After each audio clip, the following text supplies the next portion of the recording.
Wellington Region Waste Management and Minimisation Plan Joint Committee. E tēnei rā. We'll do the karakia now, so if you'd like to join with me, that would be excellent.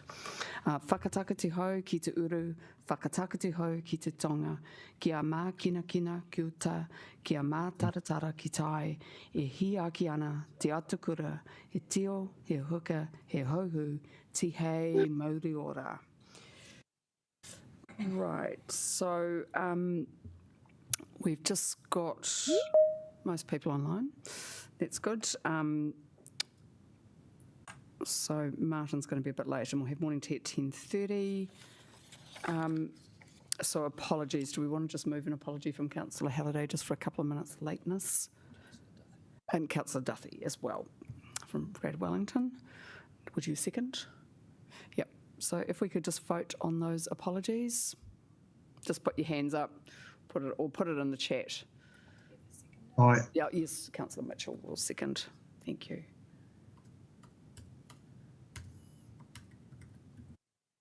Have you got everyone? Councillor Halliday and Councillor Duffy. So lateness and Councillor Duffy for absence.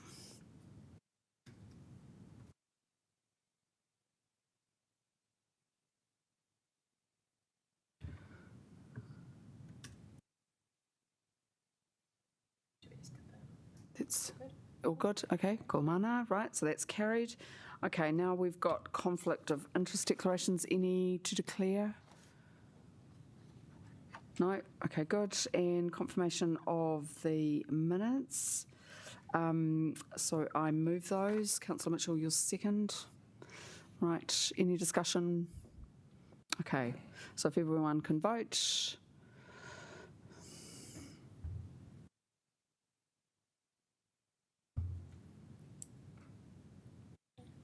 Okay. No one in opposition? Okay, cool, mana, that's motion carried. No items not on the agenda. So we're going to move straight to an officer's presentation. No need to repeat what's in the paper, we've all read it, obviously. So just if you can come up with any new material, and then I have put my questions through, as hopefully people have had the chance to see, and then we will go to plenty of questions. Sorry, do you mind if I just get that bit of paper just so I can take a speaking? Thank you. Cool. All right.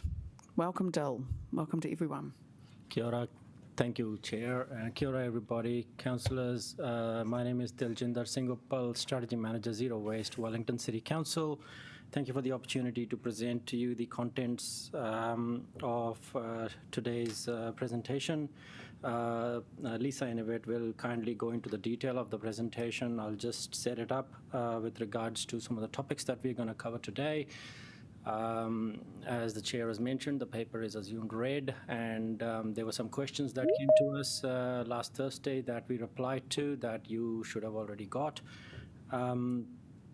With regards to the topics, there's a timeline to what we've been working from the start of the year. More detail the team will cover on that. The approach to the implementation plan development and other material, the updates made based on feedback to the plan. Obviously, we'll be presenting a prioritization criteria and matrix to you today. We developed some high-level scopes for the projects which are still under development. We'll talk to you about the government waste levy changes, the impact, and also the next steps. Before I hand it over, I'd quickly like to talk to you what we discussed in the June meeting with you and what we promised. We advised that we will undertake scoping of the regional projects to understand associated budgets, resourcing requirements, the priorities, delivery, and the timeframes. We mentioned that we will bring back a prioritization model in September. We've got that for you today.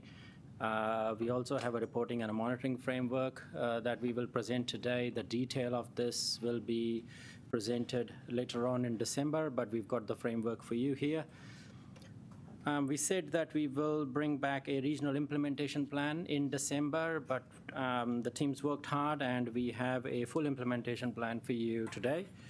And the first update on the progress for the regional projects will be done in December 2024. That's my bit. Unless there's any questions on any of that, I will pass over to Lisa and Yvette to take us through the presentation, please.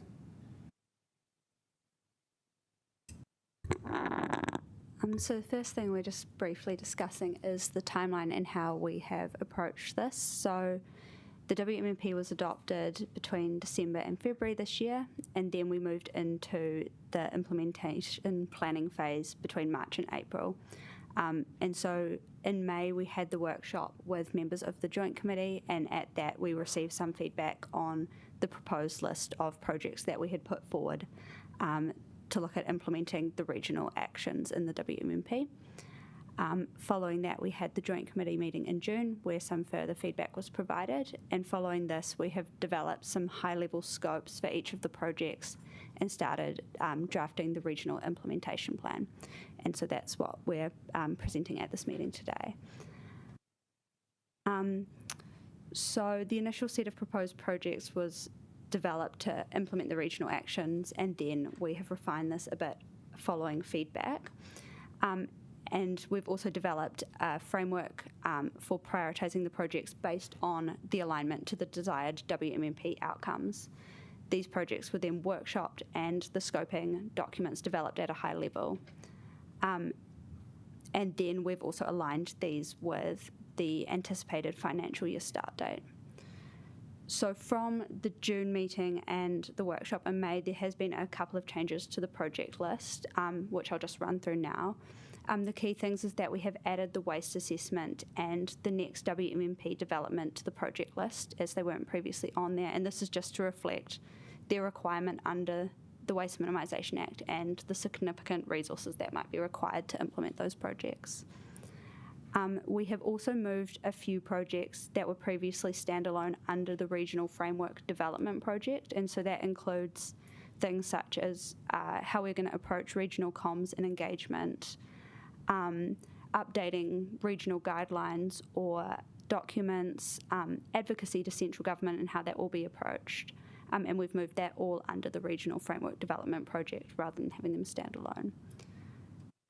The next is that we've kind of slightly modified the bylaw implementation projects, and so the enforcement investigation has now been combined into the next bylaw development and review. We've also moved the standalone illegal dumping data framework project under the regional framework, the wider regional data framework project, and we've also added one project on contaminated soil. As part of this, we also looked at the different ways these projects might be carried out across the region and whether it will be a full regional project with regional decision-making and funding, a sub-regional project that will be carried out by 2 or more of the councils but will be done in order to achieve a regional action objective or target, or whether they will be regionally coordinated projects, which will be a series of projects that will be carried out at a local level but delivered in a consistent manner across the region with strategic oversight and coordination at a regional level.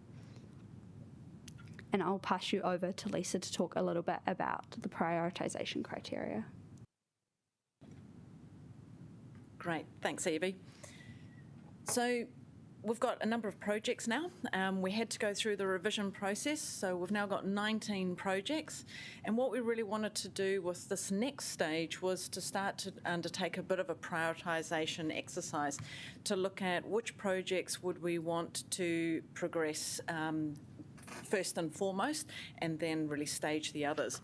But what we needed to do at the initial stage was to prioritise against the WMMP.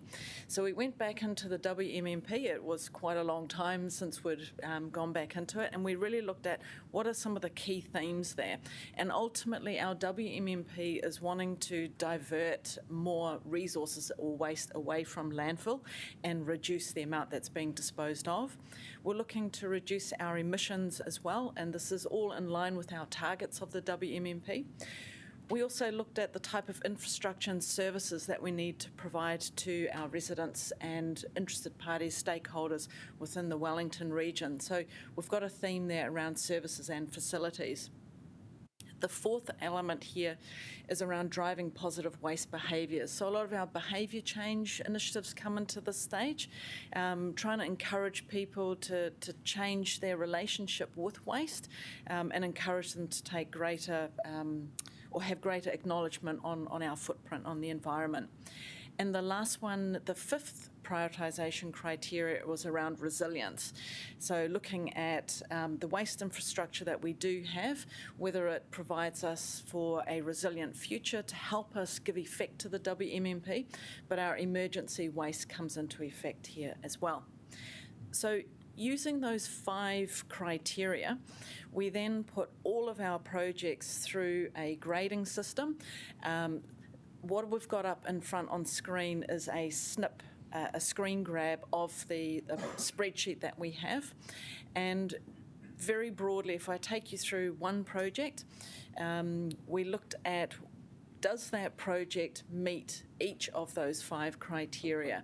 And we ranked them from 1 to 5, 1 being very low and 5 being very high. Does it align to that particular criteria?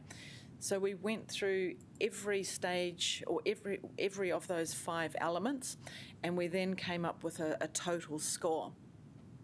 Now, this was done in a group setting, so we had lots of individuals feeding into the conversations.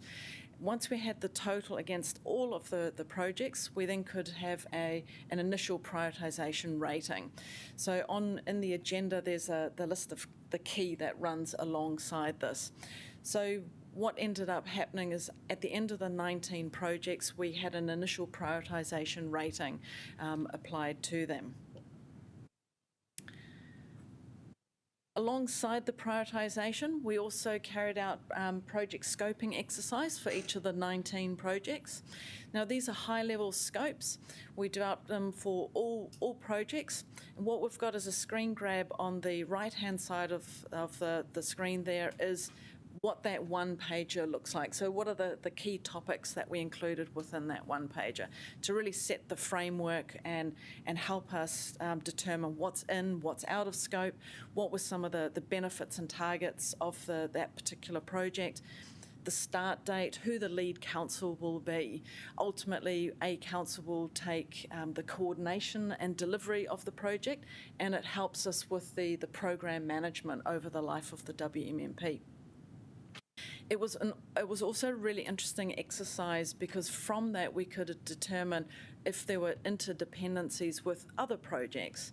What we tried to do is to maximise effort between projects. Sometimes there were tasks that one project had that could help deliver on several other projects. So we had connections between them rather than being very isolated. So at the moment, these are now in the final review stage. It is quite a process to go through it and then to determine what the individual tasks are. Up on screen here is a bit of a waterfall diagram. It's a very high-level screenshot of what the staging for each of our projects is going to be. So we started in the previous financial year, 2023-24, and as you can see, we've got 4 projects that are already well underway. Into this current financial year, we've got, I think it's 8 there, that was already underway or about to be initiated. And I say about to be because we still have a number of financial year quarters to run, and you'll see from when we talk through a little bit further, some of those projects will start a little bit later this financial year. The remaining projects are staged into 2025 all the way through to the end of the current WMMP period. The next stage from this, once we've got our project scopes, is we'll be able to put the actual duration period in there. So you'll see when they start and when they finish. It's great to have all of this information, prioritisation, tracking, project scopes, but we also need to have an ability to track progress against these. So what we've developed is a progress tracking methodology, and it tracks it both at a WMMP program level and an individual project level as well. So the program gives a nice holistic view of all 19 projects and its ability for yourselves and also our steering group to really monitor the progress against our WMMP, how we're tracking, are we achieving the objectives. So it's really a support tool for providing clarity to our stakeholders on what is being undertaken through our program. It also helps identify what kind of resources are needed across our projects, but it's also an ability to track the finances. There's a lot more critique and oversight on the use of money for program development, so it's a way to track against our milestones. It's also a great opportunity to maximise resources between projects where that's possible. So we're certainly doing that at the moment. So the outcomes, once we've got all of that in place, it's to facilitate and to continue good regional collaboration, being very open and transparent with how we're delivering. It's also providing a status update on the program, which would align with either an annual reporting period or even quarterly updates. It's a review of our project milestones, and it's a way to monitor the metrics against the program and our 19 projects. It's also an ability to keep our internal but also our external stakeholders informed of progress, and that might happen through the regional website potentially as well. So there's an opportunity to showcase how well we're achieving or some of the challenges that we might be facing. So an example just up on screen now, this is just an example that we'll just run you through. It's a spreadsheet based, so there's 2 slides here, and in effect they run side by side. It was such a large spreadsheet we couldn't do a screen grab to have adequate font size. But what we have here is a program snapshot. So for each of the 19 projects, we'll show the start date, the completion financial year, and eventually it will have the start and end financial year quarter. So you'll be able to see a waterfall chart of where the connections are between them. It'll also showcase the lead council and also the total budget, the total actual, and the variance. The variance is quite interesting. It's a way to show whether we've overspent or underspent on projects, where we might need to reallocate some funds. And it also shows our percent complete.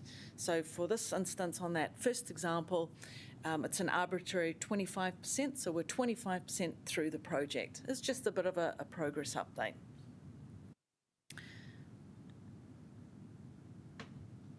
Just trying to go through to the next slide. Okay, next slide. So once we've got all that, we also have the high-level financial year milestones. So this is just a snapshot of the program. The individual projects will have a much more granular level of detail applied to them.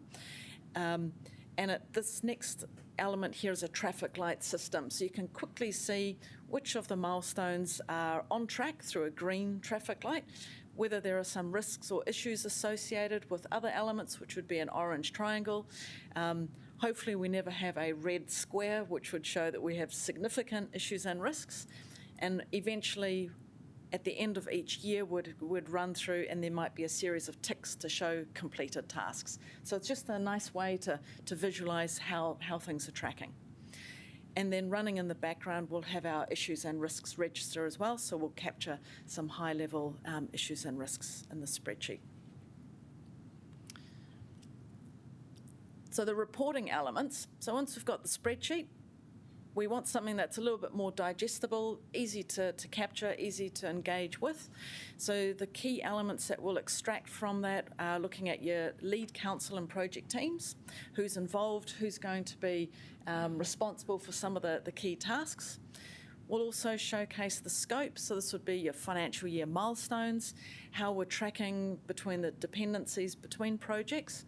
It'll also capture the budget, really important element, so your total and your actual spend to date, so you can capture how the financial element, and also the timeline. the start and the completion, both the financial year and the quarter that it's starting and completing within. Quite a bit of detail comes into this, so we want to keep this as simple as possible. The last two elements here are around the schedule progress update. So this is your traffic light system. So visually, it'll be a quick view of how things are tracking against the agreed schedule. And then just some of your key issues and risks and what the mitigations are, which is quite an important element. I'll pass over to Evie. Can I just suggest we break now for questions just before we get on to this topic, because I'm sure there will be some. So I'd just like to open that up to the committee. You think you want to keep going with the levy? It's just there's going to be a lot of questions. Yeah, okay. All right, keep going. I'll just very quickly run through the waste levy updates. So the Waste Levy Disposal Act amendment came into force in July 2024, and this continues the incremental increase of the waste levy, and for Class 1 landfills that will go up to $75 a tonne by the 1st of July 2027. And it also enables the central government allocation of the waste levy to be spent on a broader range of environmental outcomes. And so at this stage, it doesn't affect the local government allocation of the waste levy. It allows the central government allocation to be used to fund activities that reduce environmental harm or increase environmental benefits, to fund local authorities to manage emergency waste and to repair or replace waste management and minimisation infrastructure damaged by an emergency, for the Ministry for the Environment to undertake its functions and duties, and to fund projects that provide for the remediation of contaminated sites, including remediation of closed landfills. It also allows for the Secretary to provide levy exemptions for waste related to the remediation of contaminated sites. And so I've just put in a screenshot of a presentation that was given by MFE earlier this year around what the environmental benefits projects that might be funded out of this. And so for 2024-2025, this will include the Kaipara Moana Remediation Fund and the Freshwater Improvement Fund.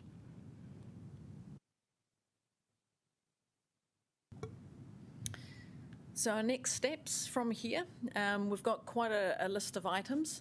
So we're going to finalise the implementation plan, which would include the complete duration of the projects, and then aligning the tasks to our financial year quarters. So that was the element that was missing earlier.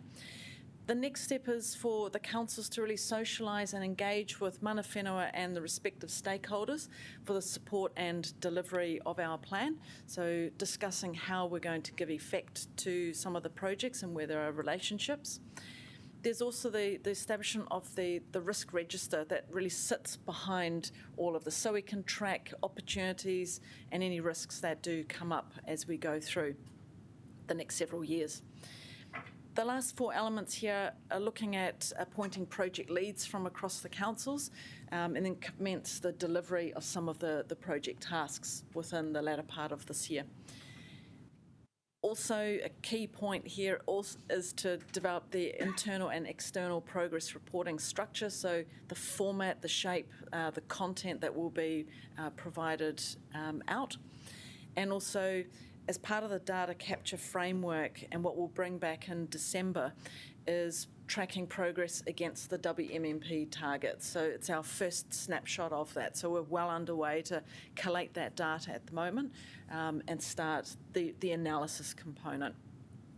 And then that last point here is preparation for the next December Joint Committee meeting and bringing all of that information together through to you at that point. Thank you. Thank you. Right, councillors, questions? And sorry, presumably we can be sent this presentation to that will be organised for us. Thank you. Sorry. Is it Tom? Councillor Helena? Yeah, thank you. My question is, have or when or how will the sub-regional groupings be identified for some of these initiatives? So, for example, organic waste management, that's going to be a sub-regional project. How will the sub-regions be determined? Has that process begun, or what's the thinking there?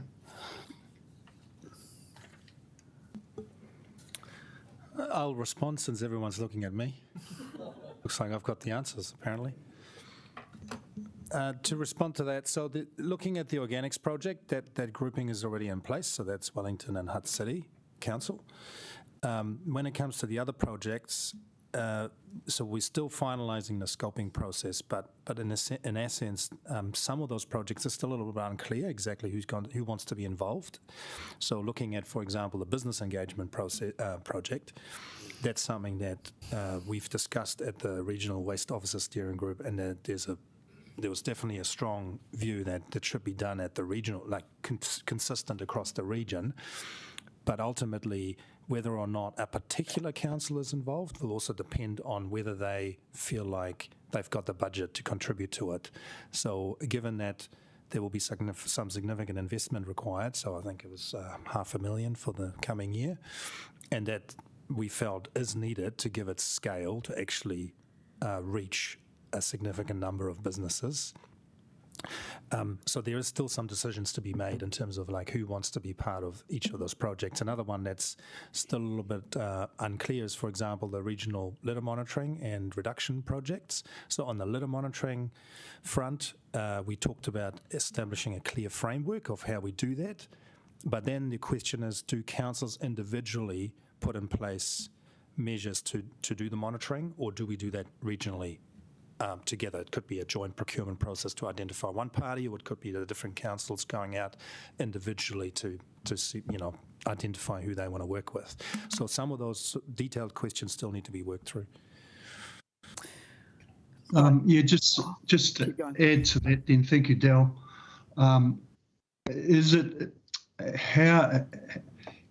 Can individual councils or groups of councils join subgroupings that have already been set up?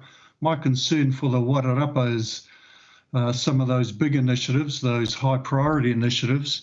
We're three fairly small councils with insignificant funding comparatively, and it seems to me that it would be far better if we combine with some of the bigger councils on some of those bigger initiatives. So maybe I've missed the boat on something, but I'm a little bit surprised how these subgroupings have been formed, and we are not really aware of those groupings having been formed already. Hi, Tom, this is Jo. So some of them we have identified that also this is due to resourcing and staffing. So when some of us don't have that capacity of either one in a team, or other councils have fairly big numbers to be able to resource some of these projects, those are some of the indicators as well. We can't spread ourselves that far as well to be able to put ourselves on those projects, and I think that's been really mindful of these projects.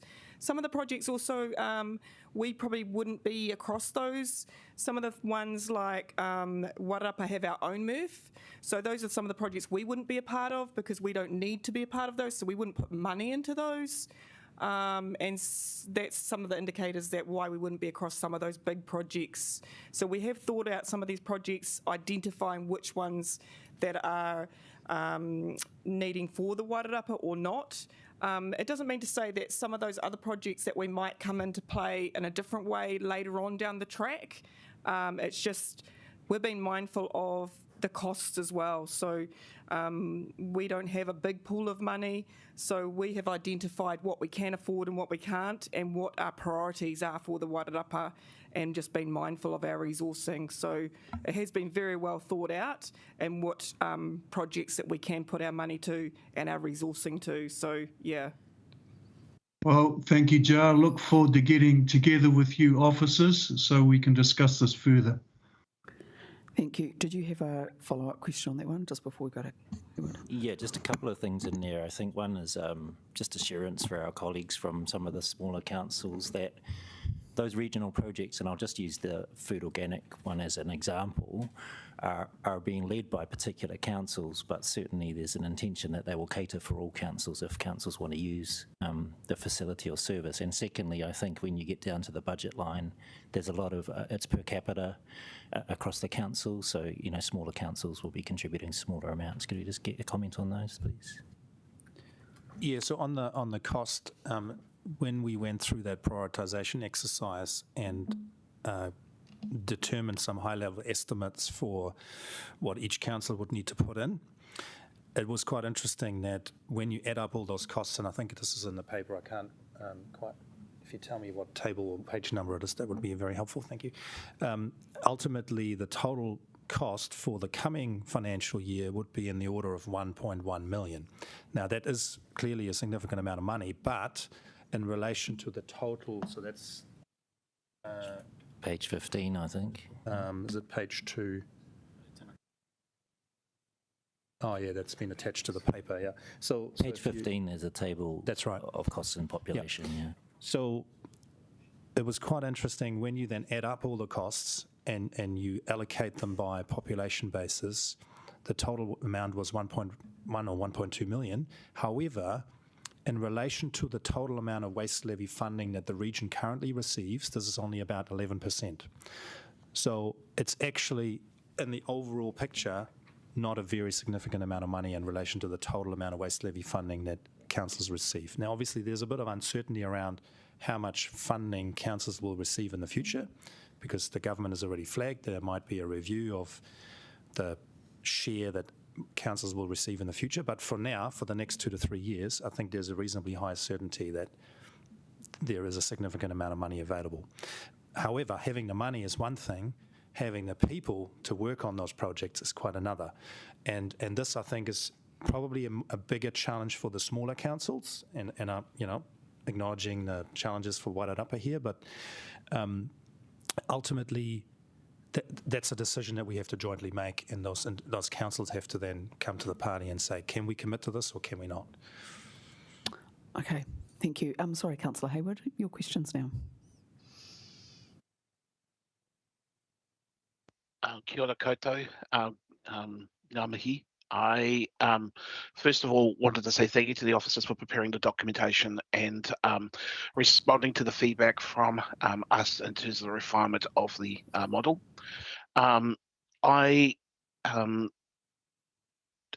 Overall, I'm pleased with the progress thus far in terms of articulating the breadth of the challenge we're trying to make with regards to implementing this plan. The chair, thank you. One of the questions I had in the lead up to this meeting has already been asked, and that was actually the first one that, with regards to the risk assessment and how that's going to be mitigated. And officers have done a good job in terms of trying to explain how that's going to work in terms of our subsequent reports. The question I have, though, is around, and it's covered in point 48 of the document on notice, and there's an allusion to it in point 23 as well. So can officers just give some more detail about how you break down for the council by council progress, especially with regards to those regionally coordinated projects? That's point 20, the point 23 part.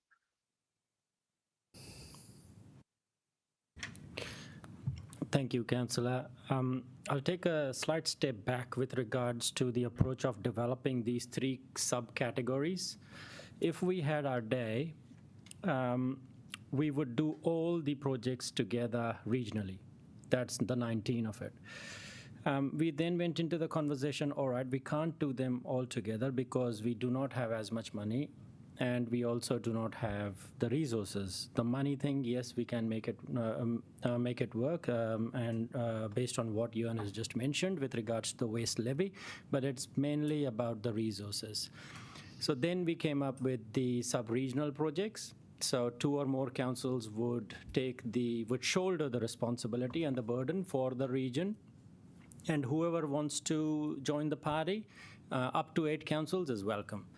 And then on the other hand came the last category with regards to the regionally coordinated one, where no council is actually joining hands with anybody, but we will develop a coordinated way of delivery. and we already do that. The history of waste minimization over the last 2 to 3 plans has been about that, of doing the projects, but doing it in a way that they are coordinated, whether it's behavior change comms, campaigns, industry engagements, stakeholder communications. So all of that will be done together so that we are not repeating ourselves to different stakeholders.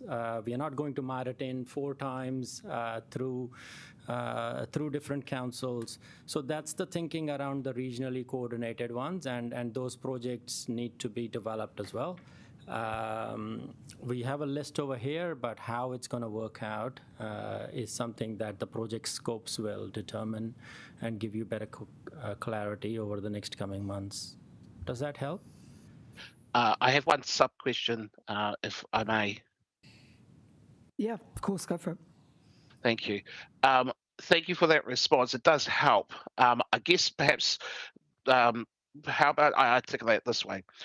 Each of the councils have obviously created their own local action plans in alignment with the LTPs and their funding commitments. And as you work through the progress tracker, you'll also want to make sure that those councils who have made those commitments continue to make them. It's a bit of a political issue from my side, to be sure, but in terms of the report back and progress, it would be useful if the progress measurements also don't ignore the possible risk that councils may pull back or pull out of these commitments. And I think that if we've made a commitment, we need to keep a commitment. And so the only way to do that is to make sure that that's factored into the performance criteria, or the tracking criteria rather. If I could just answer that as well, if there was a question in there, Councillor. The progress tracking that you'll receive every quarter is not just going to be based on the regional, but there's an associated status report that you will receive based on the regionally coordinated as well, with regards to which council is achieving X, Y, Z. So you will have clarity and visibility on that too. Okay, that answers my questions. Thank you. Thank you, and I do encourage colleagues to ask lots of questions today, because that is very much our job. Who would like to go next? Because I've got quite a few and I want to... Okay, well, shall I just start and then people can come in? So look, thank you for answering my questions. I appreciate that, and I think there's some good work being done, but I do think there's still quite a lot more as well. So what I really like, I think December is too far away. Just Deputy Ms Wales keeps reminding me that time is short. We've only got a year left of this training, obviously. So my first question is really, can we bring some of this work forward by email? I'd like to see the scopes as soon as they're done. And this implementation plan really does need to be finished. So that's, as per my question around benefits, risks, deliverables. So, yeah, could we get an email update in 6 weeks or so?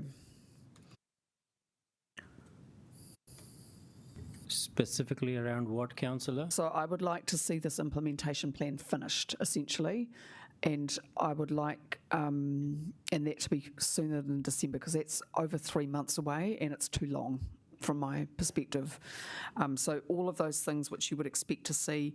The other thing which I definitely would like some more detail on is those 3 big ones are very, very critical. And as Councillor Hayward has indicated, there are some tricky issues to navigate.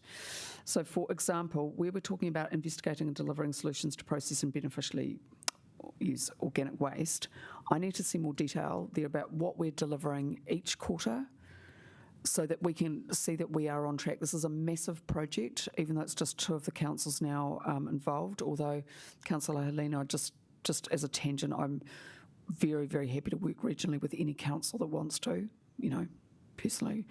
But there definitely needs to be far more detail in there about what we're actually doing. The construction and demolition waste is obviously very, very complex and will be demanding. So we need some more of that information.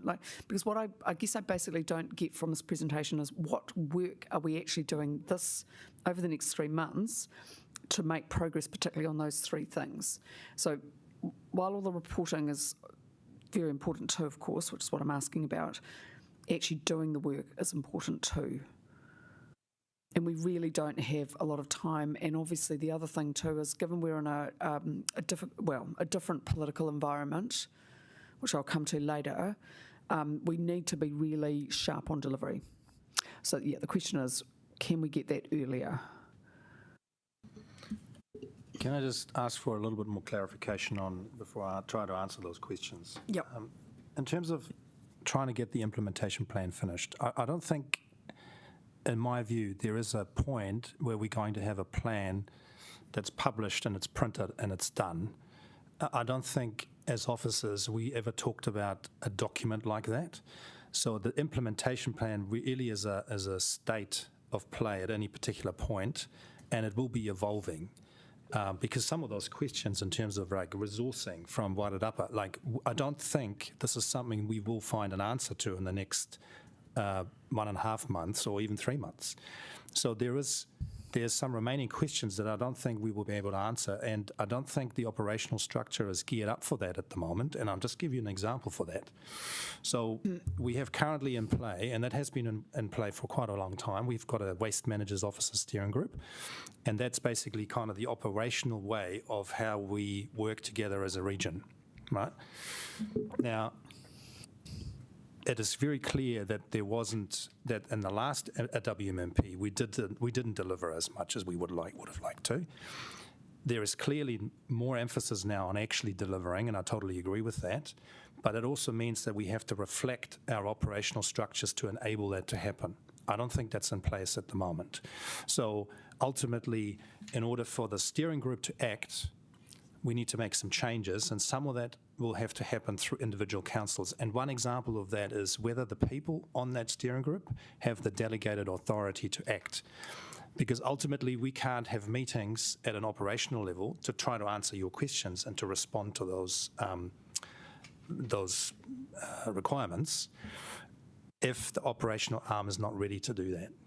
So coming back to trying to answer your question, can you just explain a little bit more in detail in terms of what you mean by having an implementation plan finished, and how that really be clear on what we're asking officers to do? Yeah, sure. So look, I take the point that you might not necessarily get everything nailed down, and I get that there will be some change, but for me it isn't finished. As per my question last week, first of all, it's got to actually say what we are doing on all of these projects. Like, over the next 3 years, we need to see definitely the risks put in, the benefits. That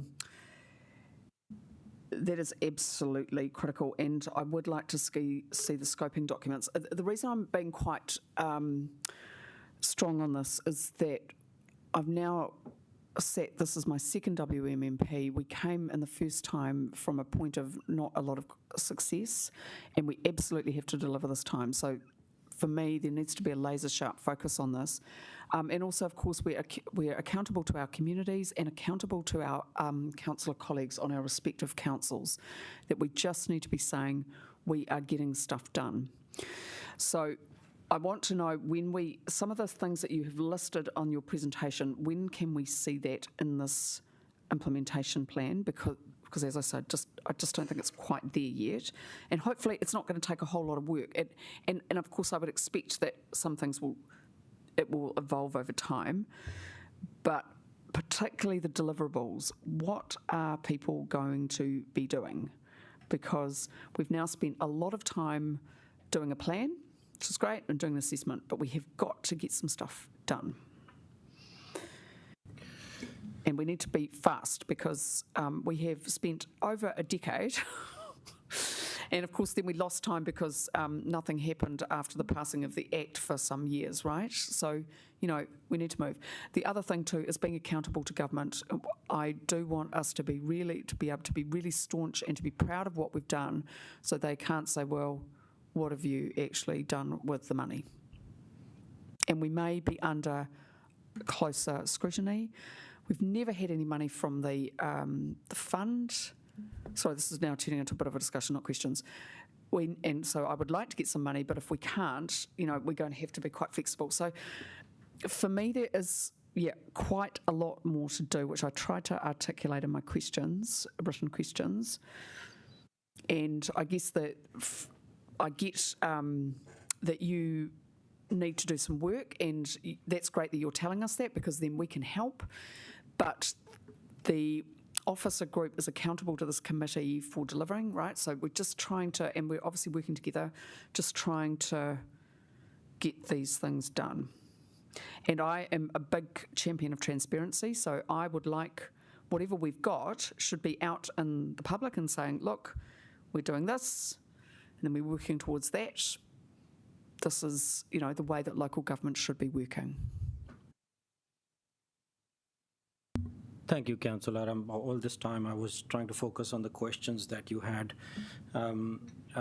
within your commentary. Dill, the commentary is also really important. And look, just given we're quite a small group politically, I would expect some discussion. But the commentary is very, very, very important to make sure that the message is that we need to deliver. And at the bottom line is that I don't think we're quite there yet, and we just need to do some more work so that we can. I'll tackle the easy one first. Okay, good. With regards to the risks and the benefits, we've already pointed out that we will present the project tracking and the program tracking, and the risks, the benefits, all of that will be included within that.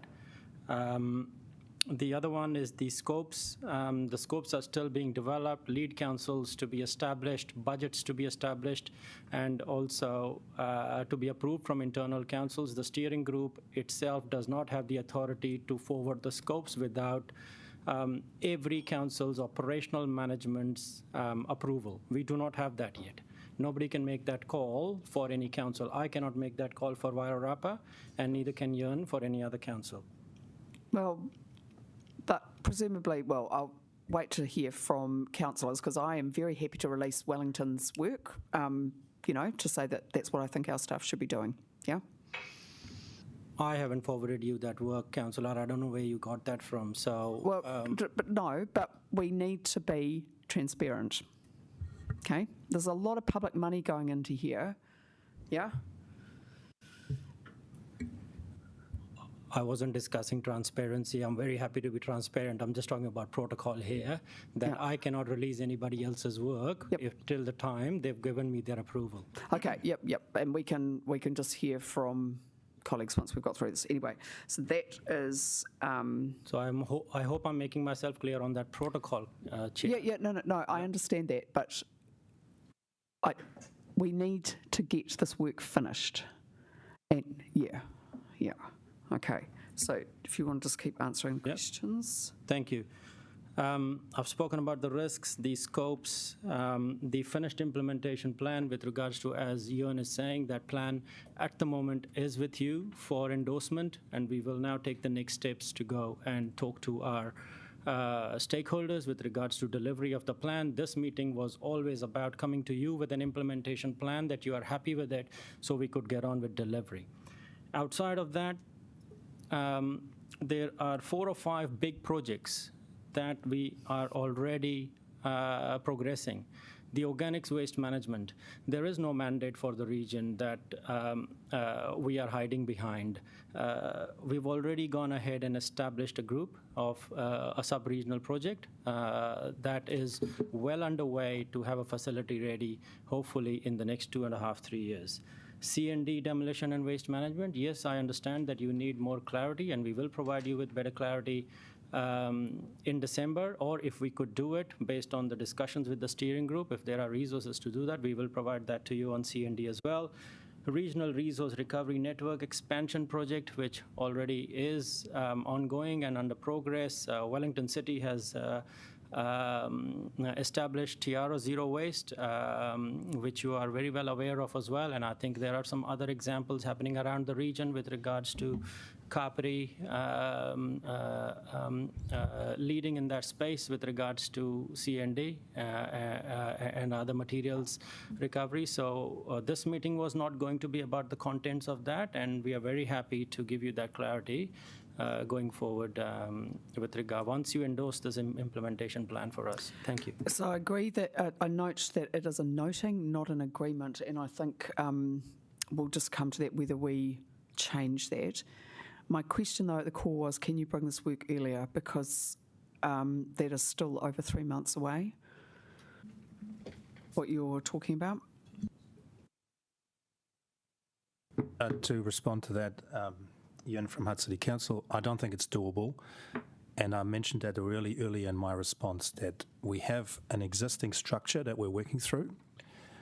And it is ultimately very hard to have 8 councils completely align on all the details.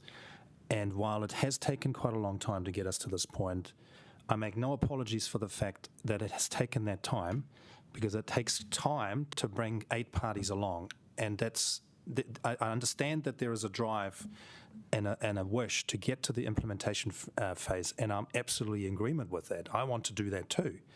But ultimately, we can only move at a particular pace. I can't make decisions. Dill and I are currently the chairs of that steering group. Ultimately, we can't make a decision and force councils into a particular position if they haven't had that internal agreement to provide resourcing or funding towards that. We've now got a point where we have a table, we have an understanding of how much funding we need to get on with those regional projects. If that now goes back to the councils, hopefully that will provide enough information and enough momentum to say, okay, there is clearly a demand for us to get going. Are you able to commit that funding? And I think it's roughly about 10% of the waste levy, which is not significant overall, but still it is a significant amount of money for some councils. So ultimately, I can't make that commitment to come back to you in say 4 to 6 weeks to deliver on this. I can't. Okay, so we'll go back to that. But Councillor Chetney, you've got some questions? Thank you. Oh, Cretney, sorry. Apologies, Cretney. Apologies. That's fine, Madam Chair. Look, I just wanted to follow up with a question on what's just been talked about then. I haven't seen the figures around these top 4 projects as to the costings and so forth for them. And what I'm struggling to understand is what we're trying to achieve for this waste minimisation plan is an overall Wellington region. And I feel like we're already moving into areas where Wellington City and Hutt City are just doing something on their own and not doing something on behalf of the whole region, where funding could be applied for on behalf of the whole region, where it might be limited to Wellington and Hutt. And I'm struggling to see how the Wairarapa is going to fit into this unless we're all agreed that we all want to be a part of this, and the funding, if funding is available and it's applied for on behalf of the whole Wellington region. But I still don't know what funding there is put, or what it's going to cost for the organic waste, for the C&D and so forth. So it's a bit of a struggle at the moment to have an understanding around this and how we're all going to get together as a region and actually get some of these things across the line. I'm struggling. It seems like there's separation already amongst some of the councils as to how they're going to achieve this compared to others. If I may try to respond to this. So I think that question is actually a really good example of why it has taken quite a long time to get to this point, because actually there is a kind of a information needs to flow between the officer level and the councillor level. Now, this table that has just been shared as part of the agenda paper, that will be the first time that some councillors will see what the cost impact might be in terms of the funding. However, that still needs to be then translated into an operational space. And so, and officers need to then take that back to the relevant director level or authorities, if they can't make the decision themselves, to then commit the funding towards that. Now, looking at specifically the Regional Organics Project, because it is probably one of the most well-defined projects within that, that project actually kicked off 2.5 years ago. It actually has been in operation for quite a long time. And that ultimately started with a view, at that point it was mainly Porirua, Wellington and Hutt, and saying, we've got this problem, we want to work on something, and a call went out early on in the process to say who wants to be part of the business case. And that call was made nearly 2 years ago. So we are now at a point where currently Hutt and Wellington are still working on getting this service into play. If a processing facility is established in the next 3 years, then ultimately that will also be available to other councils. But ultimately, decisions on whether they wanted to be part of this project, that was made 2 years ago. So I don't think we are at a point now where we can simply get on board, because the train has moved quite far down the track. And so ultimately it's about being agile and moving with a coalition of the willing, if you like. 2 or 3 councils were willing to move ahead and get on the delivery, make progress with the delivery. That doesn't mean that other councils can't come on board later on. But if we stop the process and wait for everyone to come on board, we will be waiting a long time to deliver anything. Councillor Mitchell's got a question, which is this relevant to this, because this is important, and then maybe Steve, you could come back if you've got some other questions. It's just a comment really based on the last question and response that I think it kind of speaks to a bit of information asymmetry between us as elected members, because everything you just said, I already know this as a Hutt City councillor, because we're deeply involved in this project and have been for 2.5 years and kept well informed about it. And I think for me, we need to be really clear as a committee what we expect from officers in terms of information. And I'm quite happy with where we've got to with the slides we were shown earlier today that actually covered off a lot of the stuff that between us we had raised about what we couldn't see in this implementation plan in terms of who was leading these projects or involved in sub-regional ones and what the risks and benefits will be. Quite comfortable that information is coming forward to us. What I think would be really useful for us as councillors, and probably for the public too, is if from the next meeting forward, each of our agendas includes some narrative around these projects. There are 5 projects listed that are already in progress, and another one due to start within the next month, and another couple I think due to start the quarter after that. So if every report we received from now on had some narrative around the projects that are in play or about to commence, what's been done in the last period, including launch of Zero Waste Wellington, great, that stuff should all be in there. And what's planned in the next period as well, I think that will bring us all onto the same page. And that's the kind of information I think we want to see, that progress is being made, and we know it is, but also what's planned in the next period, but presented in a really simple narrative manner so people in the public can see it and know as well. So just a comment on that, because I really felt that, I can clearly see that we've got even elected members around this table who are on a different page in terms of what they know about some of this stuff. So just keeping us informed. Yeah, and Steve, hopefully this is helpful. I mean, look, Porirua has pulled out of the project, so it is, Jeff and I have had a discussion about this. It's, it's not an easy kind of way to navigate, but certainly from Wellington's end at a political, I think it's really important that we do collaborate, right? And as one of the staff has said, obviously the Wairarapa's needs are a bit different to what's happening in the central, or the metros. So we just always need to be cognizant of that your needs will be a little bit different and the solutions might look a bit different. But certainly maybe we can chat offline after this meeting just making sure that you're happy that the Wairarapa is getting its needs met through this process. And also, just the last point, it does cost money to be in on these projects. This is why Wellington City and Hutt have put up the money to do that. So I guess it's just always that point that if we want to make things happen, we have to resource it properly as well. Have you got any more questions? And then we just might take a break for morning tea. Oh, sorry, I was just going to ask, yeah. Steve, have you got any more questions? Feel free to ask as many as you like. Okay. Can I just suggest we just do take a 10-minute break now and then we'll come back for questions. Thank you, everyone.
Thank you very much. I hope you've had a good break.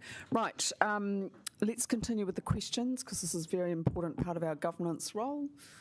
So, who would like to go next? Oh, Deputy Mayor Swales, your turn. Thank you, Chair. I've got a number of questions, and instead of going through you each time, I'd like to put the questions singularly and get officers to respond if you're comfortable with that. Okay, so I'd like Lisa to go back to the slides that she presented to us, and it's the slide around the matrix where we weighted things 5, 5, 4. Thank you, Lisa. So when I look at this slide, and it was just a really, really quick slide that was put there, I look at the regional cost estimates for the WMMP that was given to us in the implementation plan. And what I wanted to see was when I look at this matrix that has just been put up, I look at the regional cost estimates, but then I look at the other spreadsheet that we were given where we had very high, very high, very high, and we categorised the priority rating. And obviously my question was this done before we introduced the matrix system, or what I want to know is if this was done before, does this matrix system then change the priority in our delivery order? Or does the matrix have no relation to when we start and finish these projects? Sorry, there are 3 questions in there. I'll try and answer that first before I pass over to Lisa with regards to the finer detail. This matrix has helped us rank the projects with regards to the criteria of diversion, emissions, resilience, customer behavior, and there's another 4th one. So when we look at the scores for that, the very high, the medium, the low, they tell us, they actually help us rank those projects, and hence these projects of organics, C and D have come up very high, appropriately so, because when we look at 30 to 40% of organics diversion, we are going to get that through that project. It ranks very high because it ticks all the boxes of the 5 categories of the prioritization criteria. So there's no more work to be done on this prioritization matrix. The projects have been prioritized based on those 5 criteria. There might be an odd instance where there is a project that is very important but is prioritized low. And the reason behind that is, and the waste emergencies one is a good example of that. The reason behind that is that it only ticks one box, but very nicely, such as resilience. And although it's not prioritized high, it does not mean that the importance is low. So we will be starting on that project as soon as we get out of this room. So there's just that little small, not even an anomaly if I could call it, but the prioritization matrix in itself is complete. The rankings have been done. The projects have been prioritized. The order has been established as well. There was a timeline slide that we showed to you, which mentioned which projects are staged in which year. All that now remains is approval of the scopes and the budgets and the resources. Thank you, Dill, for that. So if I was to then go to the priority, the estimate cost, and we're looking at the organic waste, and I get that it's Hutt City Council with Wellington City Council, and I have had the privilege of reading some of the papers around that, so I have no issue with that. But in progress, when I look at SR2, which is the construction and demolition waste management, to be funded sub-regionally, we don't have $1 there. So are we going to get some dollars against that with regard to a report that comes to us in December? And then the other one that I look at is the regional recovery, resource recovery network expansion to be funded. So I'm just trying to get, of those top 3 in 24, 25, and then there is another one in there which just only talks about staff time, but is that staff time that's already in the pot that we've collectively put into for the regional framework development? I'll just leave it at that first. I'll try to answer it in terms of and the C&D one is an interesting one, and so clearly we want to coordinate at the regional level. We want to make sure, we want to move in the same direction. Now, looking at the sub-projects within that, there's actually quite a number of them. So, for example, Porirua on C&D has been working on a C&D processing facility for the last couple of years, and they applied for funding through the through MFE, which was granted. Although that project has been at risk of falling over more recently, and David Down is online, and he could comment on that if he likes to. For Hutt City, you will be aware there's a proposal that we've received a consent application for waste management to put in place a new regional headquarter plus resource recovery facility plus potential C&D facility at Manor Park. That's still going through the consent process. And then for Kapiti, there's been quite a lot of work on that zero waste hub, which has got a construction demolition waste focus. So I wouldn't expect there to be any funding at the regional level for that particular project, because effectively we would be reporting on progress against that, but effectively the legwork will be done in individual areas depending on where those facilities will be placed and who's working on them. So for Kapiti, that's the zero waste hub. For us, that's probably likely going to be Manor Park. For Porirua, it's that C&D facility, which who knows, might not be in Porirua, but they're still trying to find a piece of land for that. So I don't expect there to be any funding at the regional level. That doesn't mean that there isn't any conversations happening between those parties to make sure that we're aligned. And in fact, Hutt City, we do have a little bit of funding tagged for us through that project at Porirua, but we're still trying to find out, how do we actually link into that, because unless Porirua completes it, we can't do anything at our end. So that's kind of one example. What's the other example that you mentioned? It's the regional. Which one? The resource recovery. Sorry. So contaminated soil investigations, that's actually something that Hutt City put on the table, and that's mainly because we've started talking to one of the key contractors in New Zealand, and they are interested in putting up a facility, but it's not something that we would have the capital or the expertise in investing.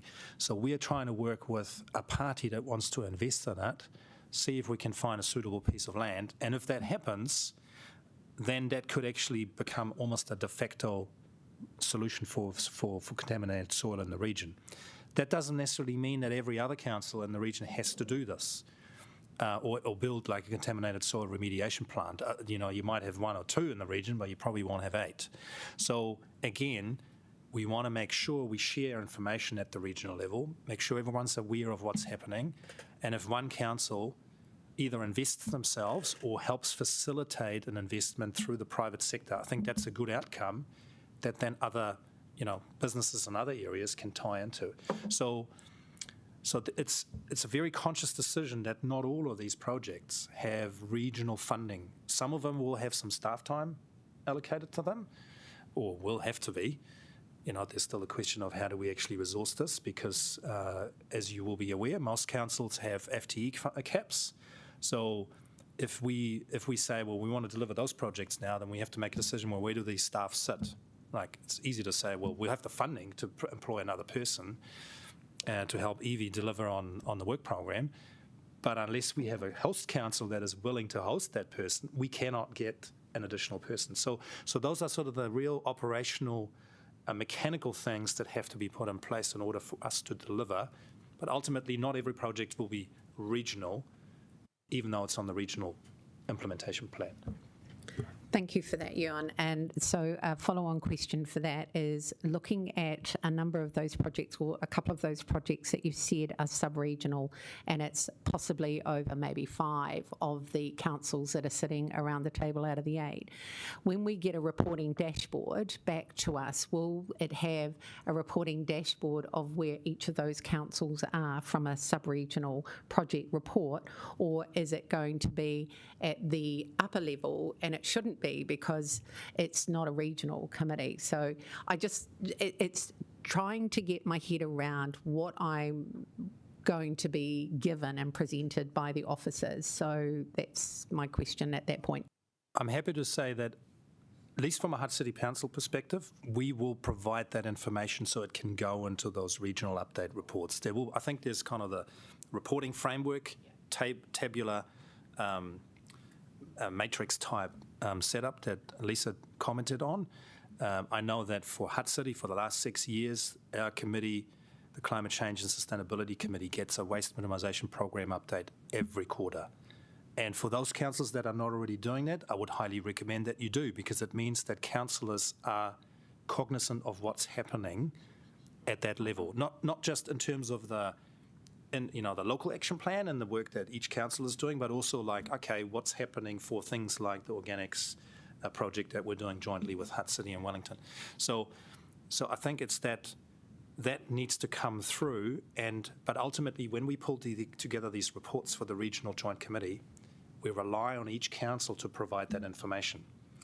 So again, there isn't a singular entity that says, I'm now providing advice to the Joint Committee. Ultimately, we are quite reliant on each council providing this, and that in turn is subject to resource constraints and other constraints that might be in place. So I think there are still some operational things that we need to work out so that we can be more effective in reporting to you.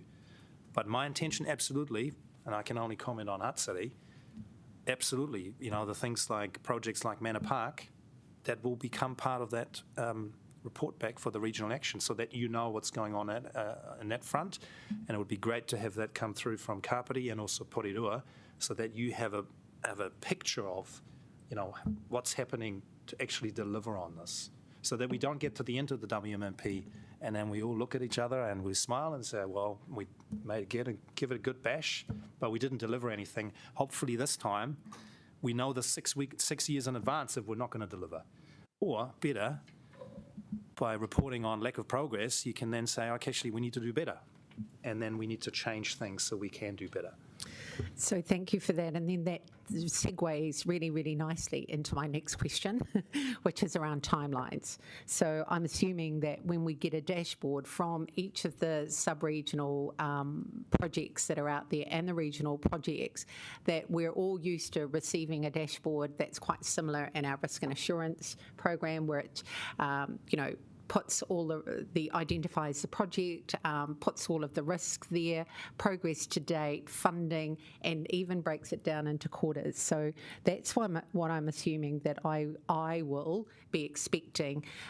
Also appreciating, and I don't want to get into the detail because it's operational, of what hides behind that, because I entrust the officers to actually do that, to give me the dashboard that I can see at a minute's notice, that I can completely look at this and know exactly what's mitigated, what needs to be adapted, what financial strengths, because the financial landscape that we've landed in today is so different from the landscape that we were in when we wrote this WMMP. So for me, as an elected person and already nailed our LTPs, I need not assurance, but I need some, and I know they are ballpark figures, but I need figures in here that I can go back to my officers and say, well, how are we tracking regionally with our contribution? How are we tracking with the sub-regional projects that we have said we would be the lead on or participating in?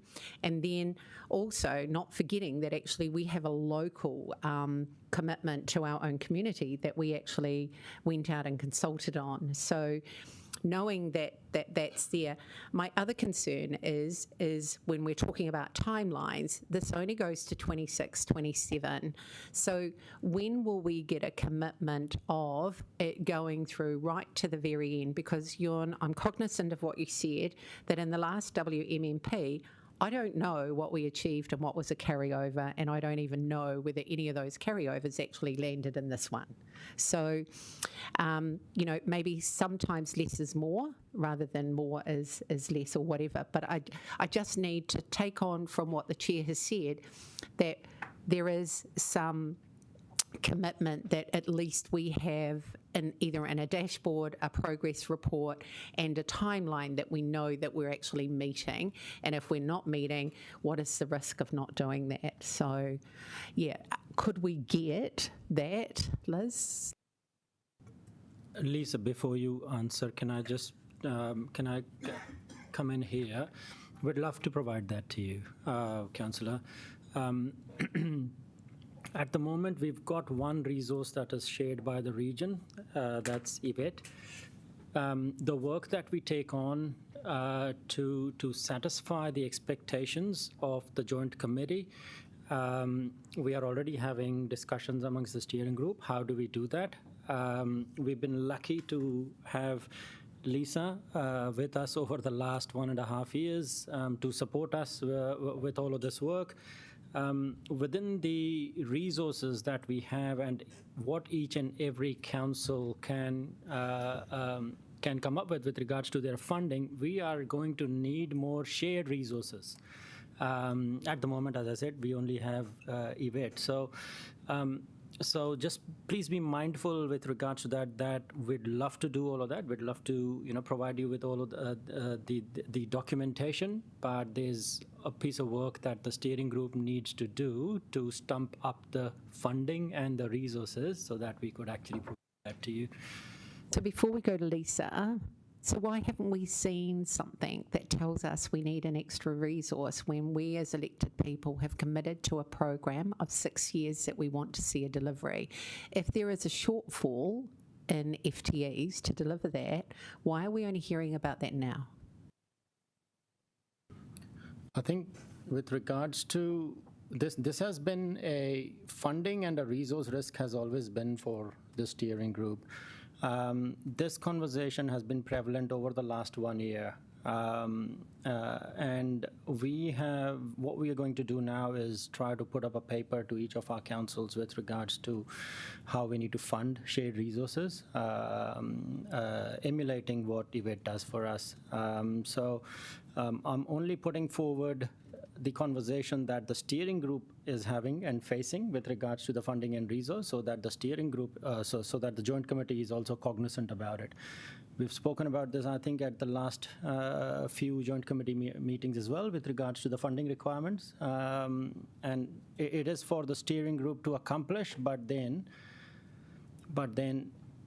with the FTE caps that we have in place, it becomes challenging for us to just increase the resources. Yes, so just backing Dill on this one, I think it may not have been very obvious at the joint committee level, because a lot of the focus for the last 2 years was been, let's develop a WMMP that's a little bit more ambitious than the past. But until you've got that signed off, it's very hard to have conversations about like, okay, can we sign off the WMMP? I think it was always known that we need extra resource, not just money, but resource to deliver on this. But it's quite difficult to have that conversation in the lead up to the WMMP. It probably would have delayed the WMMP for another 6 months, just getting agreement that we actually need, say, an additional staff member, for example. So ultimately, the WMMP was signed up, was published.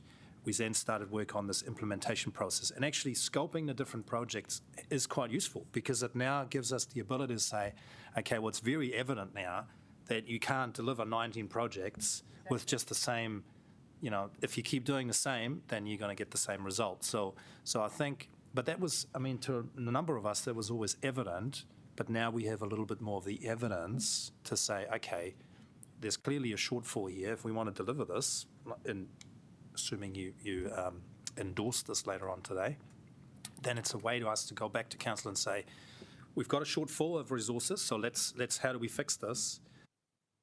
But ultimately, it does come back to one of the councillors saying, okay, we're going to host another person, for example, or we're going to spend more money contracting in resources, then that's an easier solution rather than another FTE. But it's just something to be conscious of, and some of that stuff doesn't come to the joint committee. That's just conversations that happen at the steering group, and these are the challenges for us to figure out. But maybe we've talked a lot about resourcing now. Lisa, do you want to just quickly comment on Councillor Swale's questions around the reporting framework? No problem. So just, I suppose, circling back to the dashboard approach, and I think just to give to give Joint Committee confidence to what we presented up here today is the workings that really sit, the foundation documents that would sit behind a dashboard or the status report.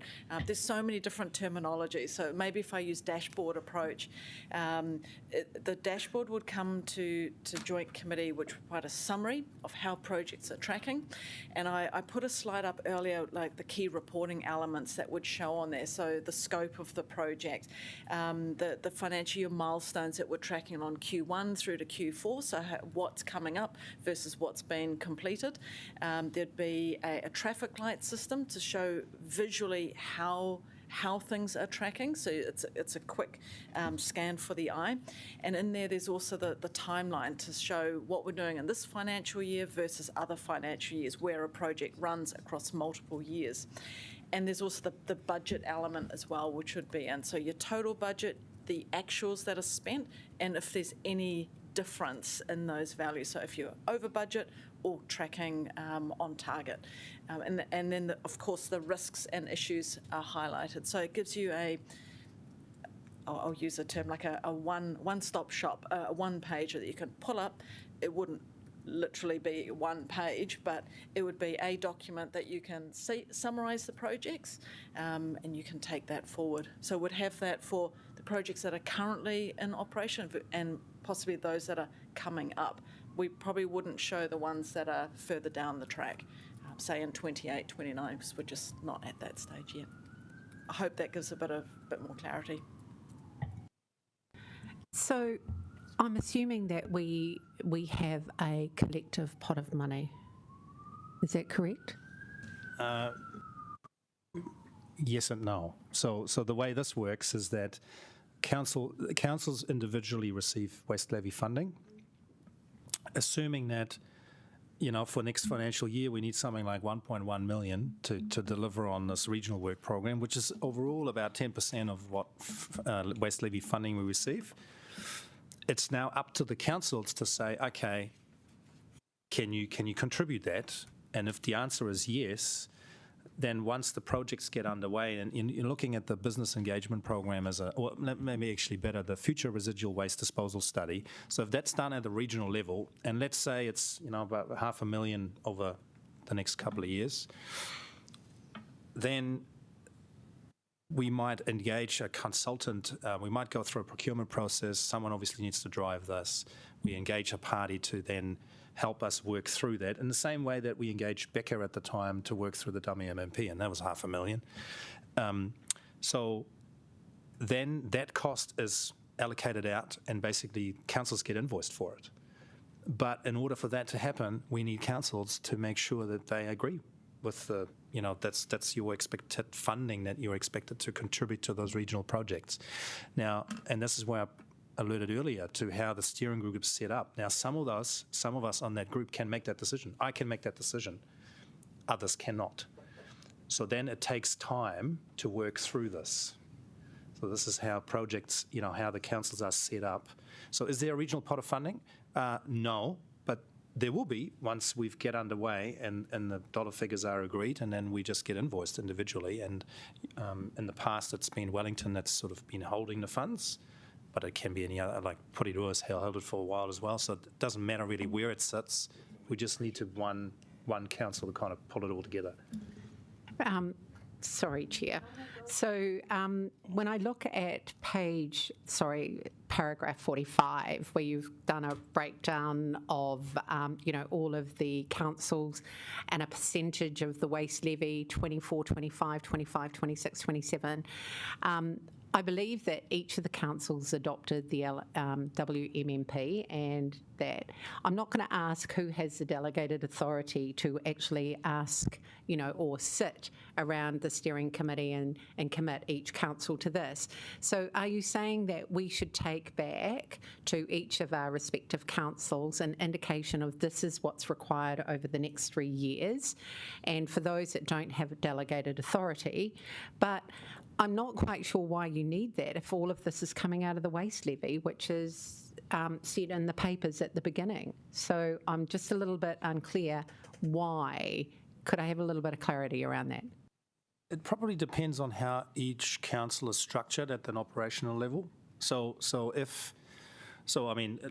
just give you one example for me. So for Hutt City Council, the Climate and Waste Division, we manage the waste levy funding, and effectively, we obviously, it needs to be in alignment with the plans that have been signed off, in this case, the WMMP, and then it's up to us to deliver on that. So that decision-making power sits with that division. Other councils might not be structured in the same way. So if the person coming to the steering group or you guys endorse this plan, then it ultimately needs to go back to your individual councils and make sure that at an operational level, you actually have the budgets in place to deliver on this. I mean, yes, there's waste levy funding, that it's not rates funding. But ultimately, there is the budgeting process that individual councils go through, and that's really only a question that each individual council can answer in terms of who's got the authority to spend the funds. And that's not something I can help the other councils with. That's for you guys to work through.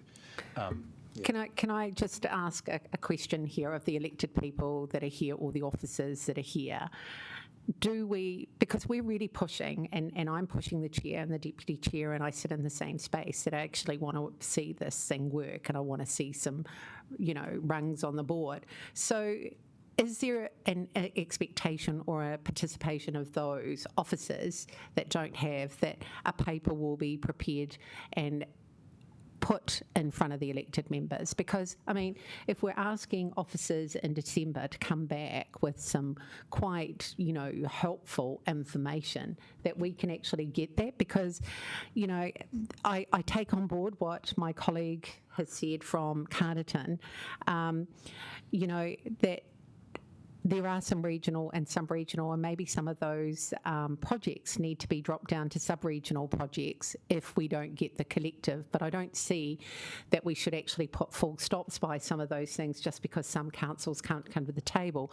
And I just want to understand, is that the way the steering group, which I'm assuming you've got an implementation group, a steering group, and I'm assuming there are terms of reference of the hierarchy amongst the officers, that actually these things can proceed, that we're not actually, because what I'm hearing is that, if they don't have the delegated authority, then it's almost like a full stop. And that is going to actually hinder us getting some of these projects over the line. So maybe if that happens, maybe we need to drop them down from a regional project to a sub-regional project and get councils to actually take the lead on that. I'm just asking questions here. Yeah, those are really good points, Councillor. So, and in some ways, that's why you've got projects like the food and green organics collection, because ultimately it was down to who's the coalition of the willing, so to speak, to take it forward, because it's high capex, politically quite difficult to get across the line. And then you have basically, 3 councils initially, and now we're down to 2 to still drive it. So there is that element to it, and that doesn't necessarily mean that, those projects won't get delivered, because you might have a lead council that just is going to do it anyway. So, for example, we are working on this contaminated soil opportunity, and we've already made a decision at an operational level saying this is a good idea because it could divert, 20, 30,000 tonnes of soil per year if that works. And we're not going to wait for everyone else to say whether or not that's a good idea. We're just working on that. And each council will have projects like this where you're just progressing it without asking for anyone. But then there are some projects where definitely you want to be aligned. And even just, I know it's a while ago now that we did this event waste management plan and guide for people organising events. That was regionally coordinated. There's one guide for the region, one piece of advice, but it's implemented within the councils. And obviously it's a small aspect, and we want to get a little bit bigger thinking going forward, but we could have done it individually if we wanted to, but we saw the benefit of doing it once at the regional level. So ultimately there are some operational things we need to work through. We haven't got all the answers yet, and that's why I pushed back a little bit on this idea of, can we come back in 6 weeks? I don't think we can, because it takes a while to coordinate these things at the steering group level. And maybe one thing that we could do at the next joint committee is actually present a clearer overview of how the structure works, so that councillors have a clear idea of how the joint committee, how that all fits together, where the steering group sits, who's on that, and what other groups might be floating around that have a role to play in delivering the plan. I don't know whether that really answered your question, but I'm just trying to explain that there are some known unknowns. I think it's good to have the terms of reference of those two working groups that we have our officers sit on, so that we as elected members have an understanding of the parameters and your responsibility in delivering the WMMP. But one question that hasn't been asked, and I totally get that through the review of the LTP there have been some personnel caps and things like that, but if there is an extra resource that needs to be done, is there a paper that could come to each of us to say, take to our councils there as a justification, and maybe when we look at the allocation of the waste minimisation for these projects that are done over the 3 years, that maybe we could find a little bit more money to actually contribute to another resource to ensure that we actually do get this WMMP off over the line. I mean, what are we looking at, dollar-wise, and what would that proportionally be over the 8? And then look at, is there a preferred council that you would prefer that person to be at? Is it, I don't know, Hutt, Upper Hutt, Wellington, Kapiti, but it don't just tell us that we're short without, an outcome or a call to action for us. We're putting a call to action for you guys to deliver on this plan, and the same needs to, for us to enable you to do that, then we need to know, and don't make us second guess because we might land at the wrong place. Okay, so I'm just wondering, Councillors Gray and Halliday, you haven't asked any questions. Would you like to take a turn, because this is a... Happy to let Helen go with regards... Well, what about... A lot of good questions. So what, Deputy Mayor Swales can come back on the list. We'll just, you two, and I'm going to come back on the list too. It's all right, this is our chance to, when we're all together, to ask those questions. So, but yes, I agree that Deputy Mayor Swales is asking some excellent questions. Thank you very much for the opportunity to talk. So I've been sort of taking, through you, Chair, some notes. So I'm going to try and formulate a question in here, but it might just be a bit of rambling dialogue. The first question, I guess, is how does this document and all of the work that we've done so far enable me as a councillor to go back to my small council and say, yes, we have some really hard, firm projects that we're going to get across the line, and we're going to start reducing the amount of waste that we're sending to landfill. So I understand it's a huge project that we are facing with trying to sort out all the waste and rubbish that happens in our region.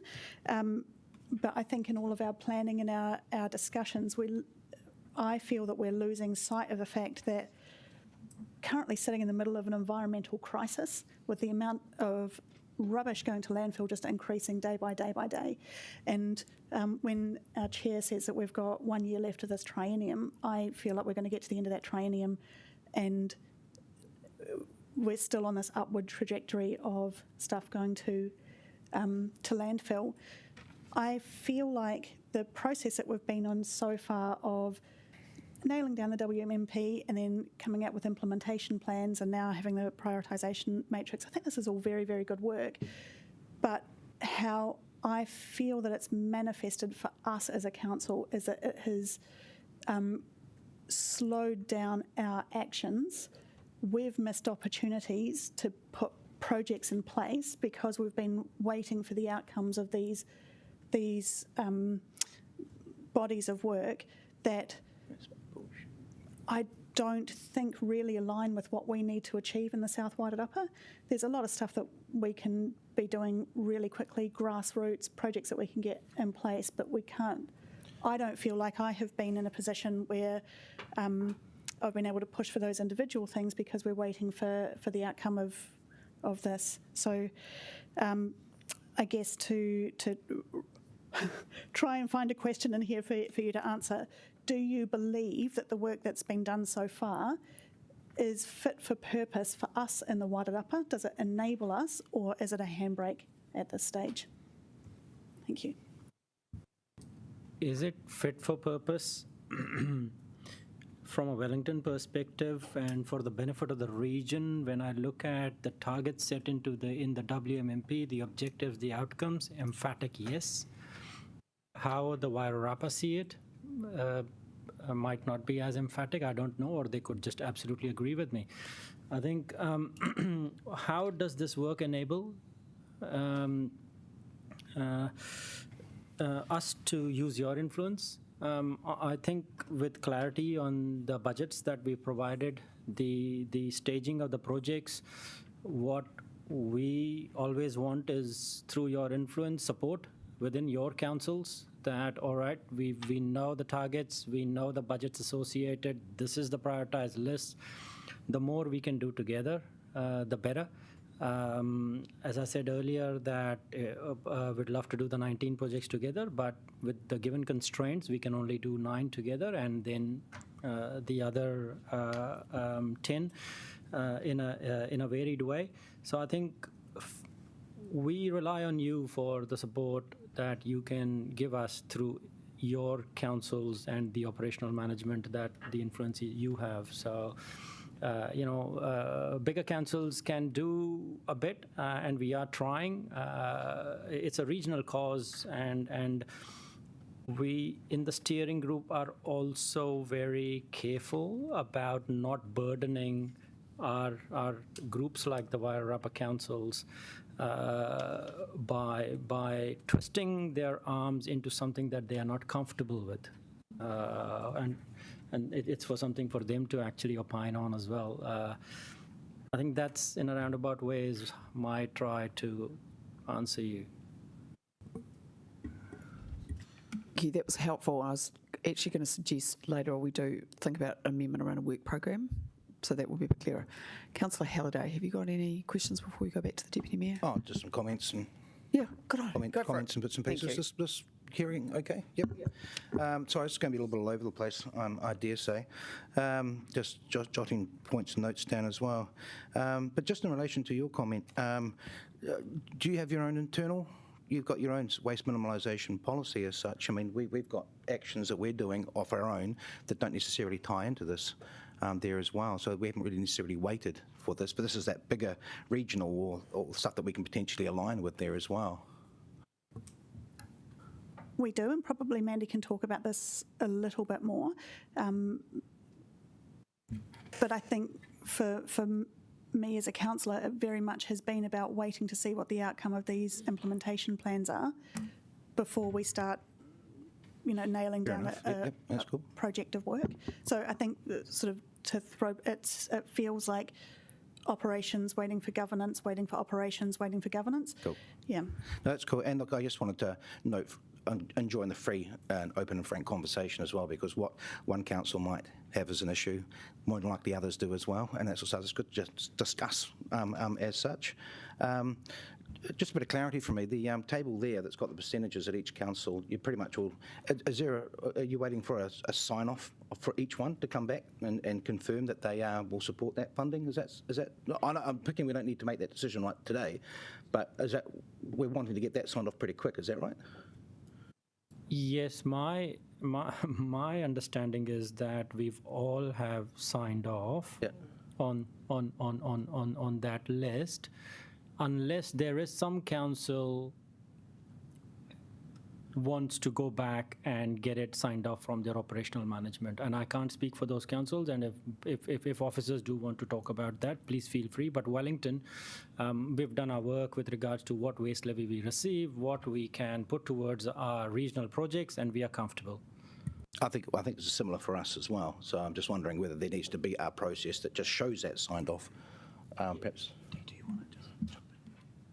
If I could just jump in on that one, I had exactly the same question, because what I heard earlier was that some people around this table have delegated authority to spend that money and other people don't. And do we need from each council an affirmation of their funding commitment. Just to clarify.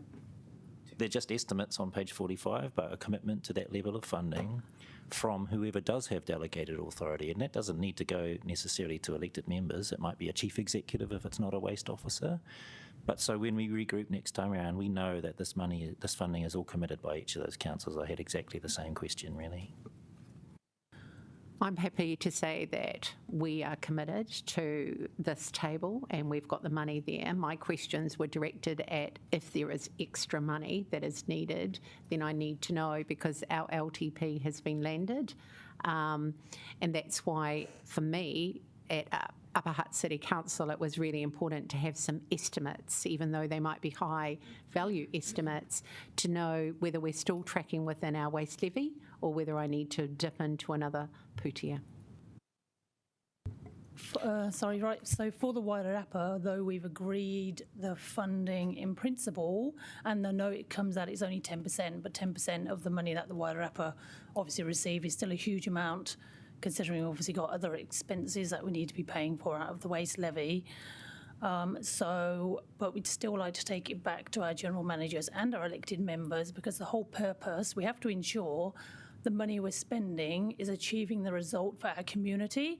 So we could just throw money behind it because we have the money, we have the waste levy, but unless it's achieving the results we need for our community, then we feel we may need to get some more advice from higher managers to make sure we're on the same level for our community benefits. Because there's a few projects like litter and business that we may decide to move away from the regional projects because we're way more rural. It may be that we need to do it more local community level rather than with consultants and maybe a major program. So there's still discussions to be had with our council over whether we want to put the money into a regional project or it works better locally for a smaller community. Yeah, look, all due respect, we've already been through all that work. And you've got the choices. This is what we're talking about here is what's been agreed of as regional funding, shared funding, with regards to delivery from a regional perspective. And then we've got our own individual delivery programs, if you like, where we do those individual decisions. But I'm under the impression that it should just be a tick box exercise going back to council, because really this should have already been allocated as such. Like if you come back now and say, no, we're going to pull out of that because our councillors don't agree with it, where does that leave us as such? That should have already been signed off. This is just the end part of this. So a little bit concerned about that commentary, because to me, I don't want to see things happening that are going to slow this process down any further as such, because I think it's actually got good momentum with regards to implementation. So yeah, but I'll leave that one with the chair to and that's what we need to talk about later, although we've only got an hour left, so we'll finish with the questions. We only meet occasionally, so that's all good. It's fair enough to raise the question. So we're just being asked to note the paper. We're not being asked to make any decisions about that funding, just in terms of what our role is here. Given that waste can be a tricky area and money can be, and we've already had just this issue with the organics, right? I get why you just don't want anything to be pulled. Would it be helpful just to have officers confirm, once you've had a bit of a discussion with each other, that money is all guaranteed, because it is an operational matter? Oh, I don't mind. So I'm asking the staff now, is that possible, just to give Councillor Halliday that assurance? Oh, no, I don't need the assurance. It's up to each council to address this as they will address it. But your point is that you don't want to see this money suddenly being pulled, and that has an implication for the...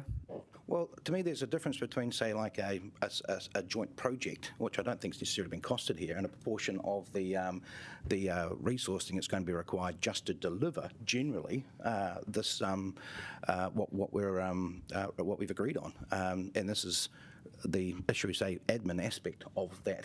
That's what I take it, and the individual projects will have a heck of a lot more resourcing coming from each individual council. That was the impression I had, and the majority of this will more than likely come out of the waste levy, which council officers tend to distribute or allocate as part of their budgeting process. The assumption here that, and you just made the point that we assume that council officers can make the decision. Now, for some of our councils, that is the case, and for... And I guess that's looking at the time frame of when Yes. we're going to get that signed off. And if it's like in the next 6 weeks, I'm absolutely fine with So that. then just you so that need. So then the people that don't have the delegated authority need to make sure that they have got. Yeah, that's all signed off. Yep. How many is that? How many of our group of 8 is that a problem with? It's 2 of the councils in the Wairarapa.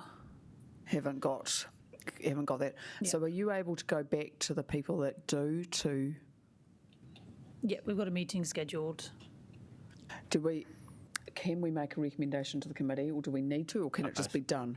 Personally, and I just feel like I'm repeating myself a little bit here, I feel we do need that. I feel we need to come to the next meeting with every council affirming a level of funding, whether it's what's in this table or they've peeled a little bit out or whatever it is, that we can't continue with question marks over this. If any council does want to pull out of particular projects, they need to make those decisions. Okay. now. So look, so I've got that noted down for amendments. We will just come back to that. Have you got any other questions? I'll just bang through these pretty quick. Yeah, good.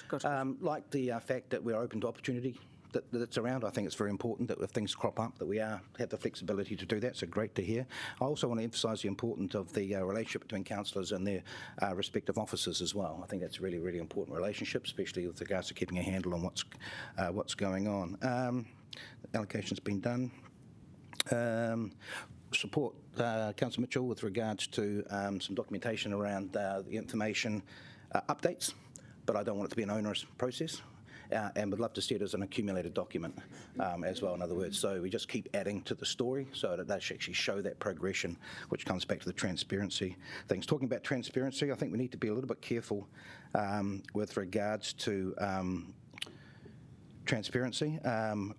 Fully support it and don't not support it at all, but we've got to be a little bit careful that we don't start picking to pieces information that's made available to us that we're doing for transparency, but not relitigating aspects of it as well. I think that's an important aspect of things regards just because we're seeing things that might be stuff that we wouldn't normally see, but it's already locked in. We can't necessarily relitigate it and stuff. That can be quite time consuming. My big thing is how we linking into central government with regards to advocacy, and I guess I would talk through things like the container collection aspect, which was knocked out by Labor government, but that's maybe something that's more internal for us as so I've had a chat to Helen. Once you finish your questions, we could just talk about that. Yep.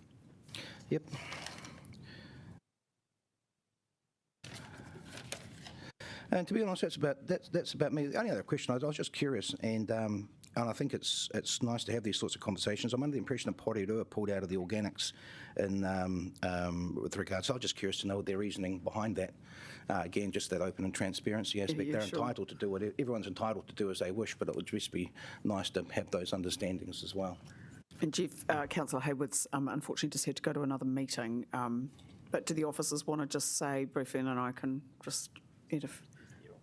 Oh, sorry. Yes, of course. David is here. Yes. Yes. David, would you like to just give a bit of background to this issue? Thank you. Yeah, I can. Thank you, Chair. Councillor Hayward has actually just about 30 minutes ago posed this exact question because he had been unaware that we had withdrawn from the project for the time being as well. So I've just put together a response for Councillor Hayward that will need to go up through our Chief Exec to him. The very short answer is we've got capital funding sitting in our LTP at the time, for the time being.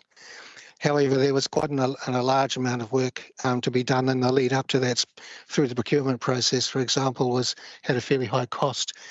And in order to be able to get some of our LTP landed, we've had an awful lot of, all councillors will be aware, we've removed projects out of our LTP in order to be able to fund some of the project work coming through from the Three Waters in particular. So we've had a little bit of a trim. That trim has resulted in us pulling out of the project for the time being, as I say. I would like to leave it there if I may, Chair, but as I said, I'm preparing a bit of information for Councillor Hayward, who feels a little bit taken back that we haven't communicated this up to our council yet. And I'd be very happy to have that circulated around to the steering committee members when we've finished that. Yeah, sorry, I appreciate it might be a little bit tricky. Sorry, my understanding was that you hadn't formally withdrawn. There was still. Yes, that's a So fair I'd call. heard that So in practice, but yeah, the formalities haven't been completed.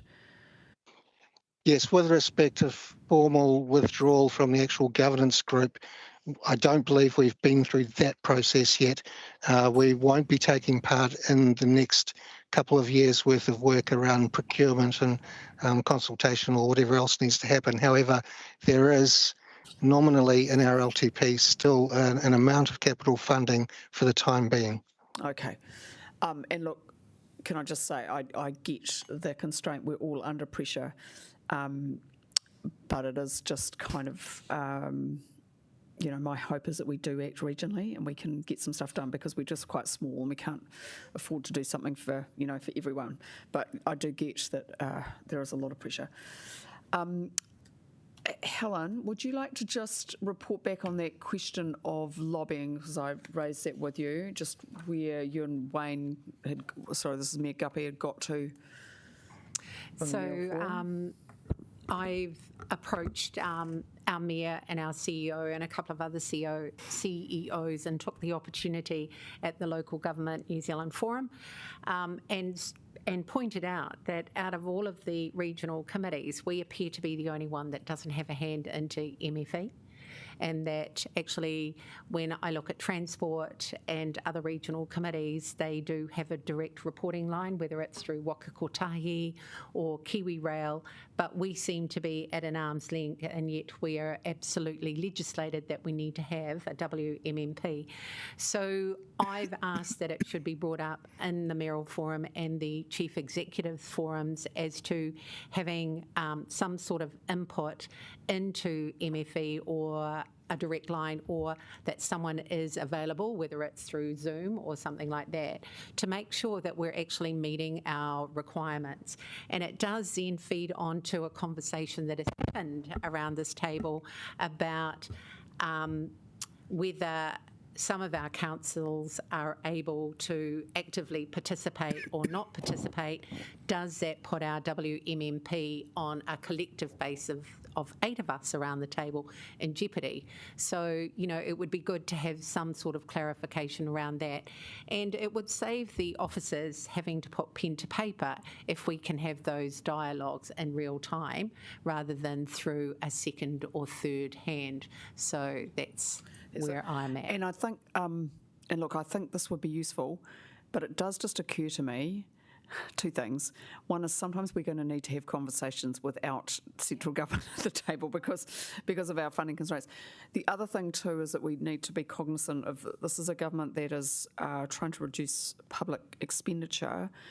We'll be asking for a higher degree of accountability, so we just need to, we need to be really careful about the way we're spending money. And we can put things in non-public where we can shut them out, but I still think at the end of the day, it's better to have them there than not in steer. Now, we haven't got a formal recommendation, but can I just get some soundings from people? Would you generally be happy for the Mayoral Forum to make some progress on that? Because I'm more than happy. And part of the thing is we have got a job to lobby, but I didn't want to stand on the toes of the mayors. Really, the mayors need to be talking probably more to the Minister for the Environment than us. Otherwise, it gets just a bit tricky in terms of messaging. But yeah, are people happy with this as a step? That basically we would ask for someone to come and join this committee? What do you think? From MFE. And we are still working on the mana whenua question too. That still has to be dealt with. Sorry? Yeah. What do you think, Helen? Every meeting or some meetings? No, just some meetings. We don't have that many of them, obviously. Not every meeting, but some where we're looking at making sure, are we meeting their criteria with regard to our WMMP? Do they see any gaps in what it is that we're doing? And probably them understanding and appreciating some of the roadblocks that we've got with regard to funding. Because, even though the Prime Minister said that we need to stick to core infrastructure, this is actually core because we're mandated to do it. So, Yeah. Well, it is waste, just as, anyway, I don't think anyone disagrees. Okay, so yeah, are people just, so Helen, maybe what could be done is a letter could be drafted and then maybe it could just be flicked around the committee, but are people in, from what they've heard, is this okay? There's no major allergic reactions? Helen, the letter that you're going to put together will be something we can literally, as individual councillors, just drop in front of our mayor and CEO. Yeah, that'd be Yeah, well, I think that's what I mean. We coordinate through the mayoral forum rather than through this group. That's why. So I just asked Helen just because she has. So you can do a generic email that we can just put in front of our mayor. Yeah, just so we're on the same page and pushing. Once we've all approved it, but I think internal advocacy. Yeah. But I just didn't want us to be doing one thing and the mayoral forum to be doing another. It just gets a bit messy. Okay, good. That is good. Can I, Evie, sorry, just for my clarification, so you're working full-time on the work that was outlined in the presentation for the next 3 months? That is your main job? Is that, just so I can understand? Oh, the chair said Evie, but Evie looked at me. Okay, all right. Okay. But I'm happy to. Yvette's here with us, not just for the next 3 months. So she does a very important role of telling people off like me and Ewan. And she's our regional advisor. She works with the 8 councils, prepares the papers, and all the documents that are needed. The presentation has been developed by Yvette and Lisa together.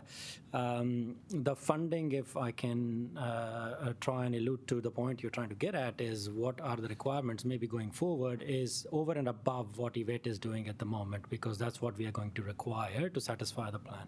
Yeah, so, and then Lisa, don't generally ask men to answer for women. So is your role to support EV in all of this? Just all I'm just trying to see is what more do we need if we need more support? That's all. Not. Thank you. Lisa's role, she's the regional project manager as an expert in the industry. Lisa's the one who's been just driving the regional plan and the implementation of it. So we need that caliber at the level to work with the 8 councils with respect to now what we are going to deliver, not only for the implementation but also the reporting, the monitoring, and the progress of it. Okay. So that is okay. So we've got EV then for the. I'm just particularly focused on the next 3 months for this next question. So we've got EV working on it. Thank you. We are grateful. And then Lisa, you're putting a portion of your time into this, but you've got other work to do, presumably. Yeah. Okay, that's helpful. So and then sorry, just going back to the question I raised. What is actually? I know you said that we're trying to get our operational set up, but in terms of so on organics, for example. What is actually going to be done over the next 3 months? So for example, are we going to be progressing discussions with MFE to get that money? Are we doing more design of what it would look like? If it's going to be, we working with the region, how that's going to work? I'll just refer to Dill to answer that question because, in terms of project management for that particular project. This is just an example. So, or the construction and demolition. What actual work will be done on that, or are you saying that we haven't got the ops set up to do that? I'll tackle the organics one first, Chair. Yeah, sure. The organics project, Jan alluded to it, that it's been in flight for the last 2.5 years. There's a procurement in place already. We've finished 2 stages of the procurement, ROI and RFI respectively. In the next 6 weeks, we will be going out with the RFP process back to the suppliers. A decision around what sort of a facility, technology, operating model, that is due sometime around May, June next year. We are also in constant engagement with MFE with regards to funding for this project as well. That is incredibly helpful. So that's the kind of detail I want to see in the plan. Does that make sense? So what we're doing by quarter so that we can see that that progress, which is great, okay, because just, sorry, I have long years of experience in local government, which some of you have too. What I know is that sometimes things do not go right at this stage, right? The funding gets pulled, the government policy changes, council's priorities change. We have had 2 previous goes at this plan. This time I really want to deliver. We're not going to fail. We are going to get some stuff done. So Dill, that is incredibly useful. And Evie, if we can have some of that detail outlined, that would make me feel 110% confident that, and we should in some way be able to publicly communicate sort of where we're at. We can tell people, for example, that our central library will be open in 2026 and it is on time and on budget. So that's kind of, the level of communication. Because just remember, this is very exciting. This is good things. And we have to do it because our landfill space is running out. Can I just jump in here? Yeah. Because you kind of left it a little bit short. Are we actually have these 2 resources for the life expectancy of this WMMP? You talked about 3 months. I want to know, do we have these people for the entire running of this program? Also, when it comes to the organics, do we have land, or are we expecting those that have responded to provide the land? First question, through you, Chair. Thank you, Councillor. We've got Lisa, we've got Yvette for eternity, hopefully.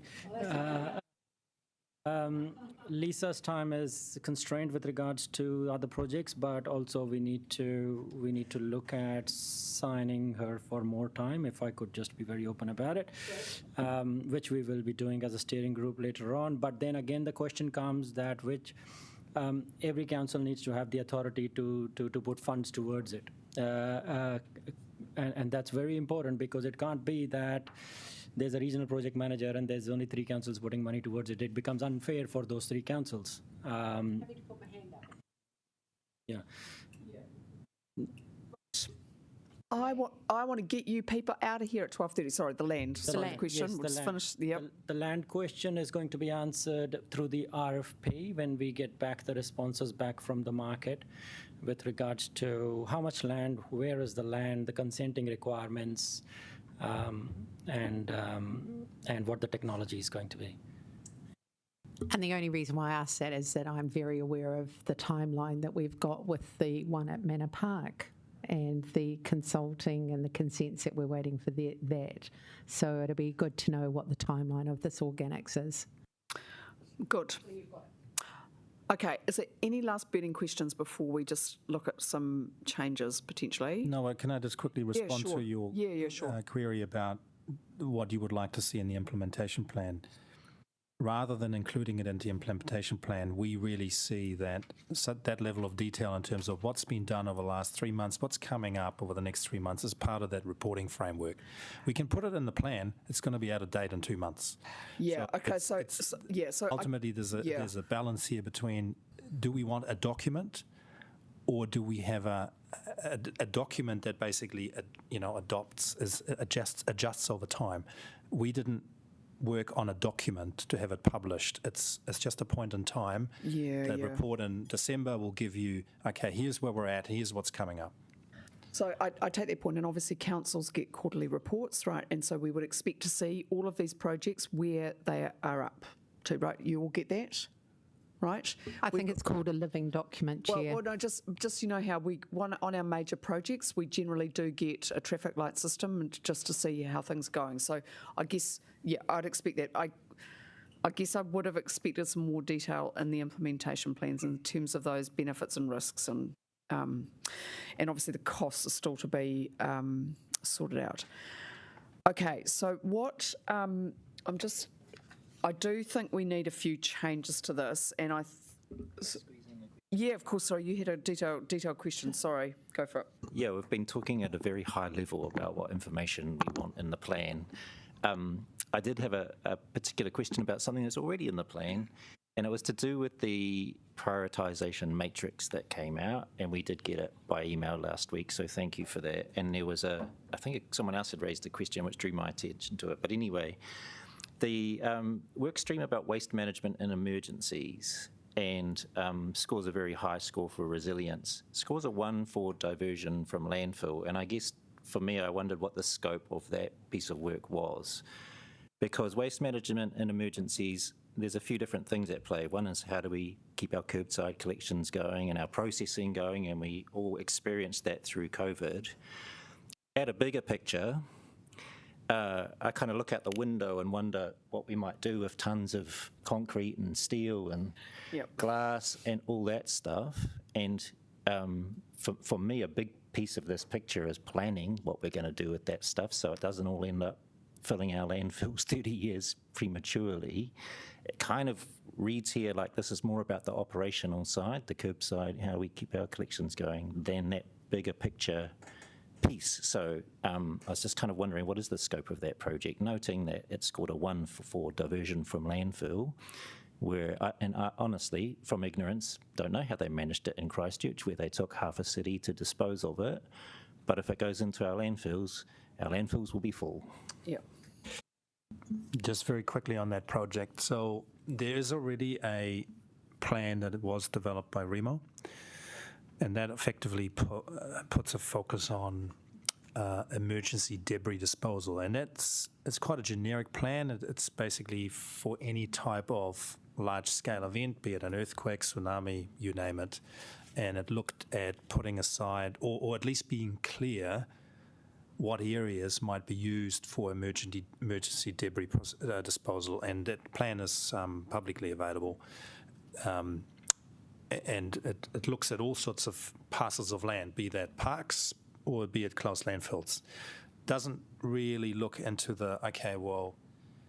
what is there anything we can do before you actually dispose of the material? So is there some opportunities to actually divert material before you do that? Now, it's working out what we would actually do, because some of that material will be highly contaminated. There may not be opportunities for diversion, but the project is looking into, what could they be, rather than just looking at the disposal of debris, which is what that current plan is. But we didn't rank it as highly as some other projects for various reasons. Yeah, my particular point was that we ranked diversion from landfill a 1 out of 5, very low. So it kind of indicates to me that that's not being considered under that project, diversion from landfill, whereas it sounds like it hopefully is. Well, it is, but there may not. Whether or not there is a large-scale diversion potential is that's an open question. If you have a tsunami where lots of debris, it's intermixed, there's going to be human remains in there, there's cultural aspects to that as well. So there may not be a lot of opportunity for diversion when it's a highly mixed, contaminated waste stream. There may be opportunities at the margin, though, and looking at keeping curbside operational, that is an opportunity in terms of you might not get additional diversion, but you might just keep it going in an emergency. And in the same way that I think during COVID, the MRF, the processing facility, shut down in the first shutdown, but then it stayed open in the second one. So we haven't actually diverted anything additional. It's actually just keeping the service running for longer. Sorry, can I just add this? So that's 2 different projects we're talking about. So we've got emergency disposal is in the event of an earthquake or a tsunami. Business continuity is more the keeping the curbside collections and the MRF running.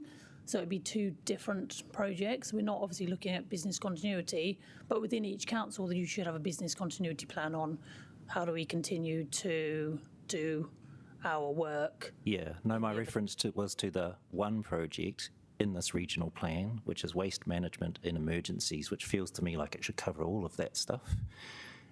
But the way it's been scored made it feel like it was more operational and not looking for opportunities now to divert waste if and when this thing happens. So that was just my comment on there. Thank you for the answers, though. And I think that's an important question. We will be held to account when, and it's not if, it is when we have disasters, right? They are coming, climate and earthquakes. So, yeah, so I think Do you want to broaden that a little bit, or? Well, just putting it out there for consideration, because I know more detailed scoping is going to come in. So, or do you want to wait till see. December to have a look at that? Well, I think officers have heard what I said about it, which was that I think it should cover all of those things. Yeah, And it reads like, by the scoring, it reads more to me like it was focused on the business operation side of things, whereas my concern was that if it didn't have a focus on diversion from landfill, then in the event of emergency, everything's just going to go in the landfill. That was my real concern with that one, and are we planning ahead for how to stop that from happening? We need to, Rebecca. Sounds like the Remo stuff probably covers some of this already, but yeah. I just wanted to add on to that. I've heard discussion about pre-event plans being added into district plans as a non-legislated appendix, so that when you do, so you have the discussions early about where the waste is going to go, where your temporary holding is, who's looking after, where there's human remains involved or asbestos, and that's the work that's done before the event added into the district plan, so that then when you do have an event, you're able to stand up that, and waste management's a really big part of that. I don't know if we're putting it in our district plan, but we should be. Okay, okay, look, actually what we're going to do now, we're going to talk about changes, and we can put that on the list for discussion. Just writing that down. So, first of all, I think we need to agree rather than note. If we just go to the recommendations, because at the moment number 2 says note the proposed regional implementation plan, note the high-level estimate of cost. So I think it would be. Sorry, are you on? Do you have diligent? It's just under the officer's recommendations, page 10. Oh, it's on the screen too. So there's a couple of things which I've heard. First of all, that we do want some kind of way of wording that we will come back in December with some guarantee that the money will be coming through. That's what I've heard from colleagues. I wonder if we have something around the staff resource and whether we get some better idea about what's needed, or do you? That's only if you need more money from that councillors can affect, or do you think you can do that yourself? I think a work program would be useful. So, what is each? Usually, we would have that in our committee papers. What each meeting will consider, just so that we're really clear on what we're doing until next October. I don't know how many meetings we've got. How many?